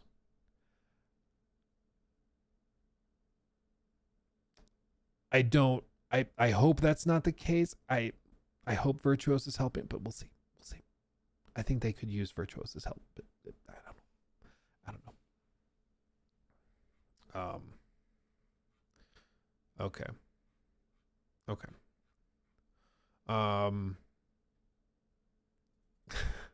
Sorry, I just saw something. Okay. Let's do, I kind of ran out of time. I want to do the Peter Molyneux deep dive, but we kind of ran out of time because I've got to go up and make the kids their snacks. I also wanted to do the Red Dead Redemption one, but also ran out of time. So here's, I think, what the game plan is. The game plan is to probably come and stream tomorrow as well, and we'll do our year-end Game of the Year awards. We'll hand out our Concord Award. We'll do all of that and kind of recap everything. Probably be a shorter stream, just focused on those two primary things. But we'll knock that out. 2025 will be in the books officially, and then 2026 kicks off, and it's gonna be awesome. I cannot wait. Okay, 2026 I think is gonna be a crazy year. I have a lot of big things I want to do. Like, I really want to go to Gamescom in Germany. I think that would be really baller and cool. And there's a bunch of other stuff I can't talk about that I want to do next year that I think are very likely. So I can't wait to share them. It's going to be awesome. And I can't wait to do it with all of you guys and make lots of videos. And it's going to be awesome. It's going to be fantastic. Okay. It's going to be awesome. Let's see, the Denimage, thank you for the 5. Maybe look into the game. It was lauded as Final Fantasy Killer in 1999 and similar combat mechanics to Expedition 33 made by Sony. I shall, my friend. I shall. I've heard it.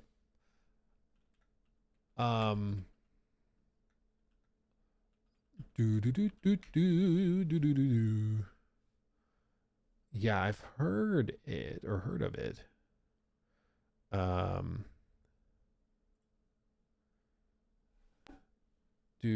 The Legend of Dragoon. Dude, the page is so old they don't even have it listed, but it looks like it does support cloud streamed playthrough, so you can stream it. Interesting. Okay, I'll look into it. My friend. Thank you, everybody. You guys are fantastic. Much love. You guys have a fantastic rest of your day, and I'll see you tomorrow to discuss year-end stuff. It's gonna be great. Okay, much love. I'll see you soon. Hugs and kisses. Bye-bye.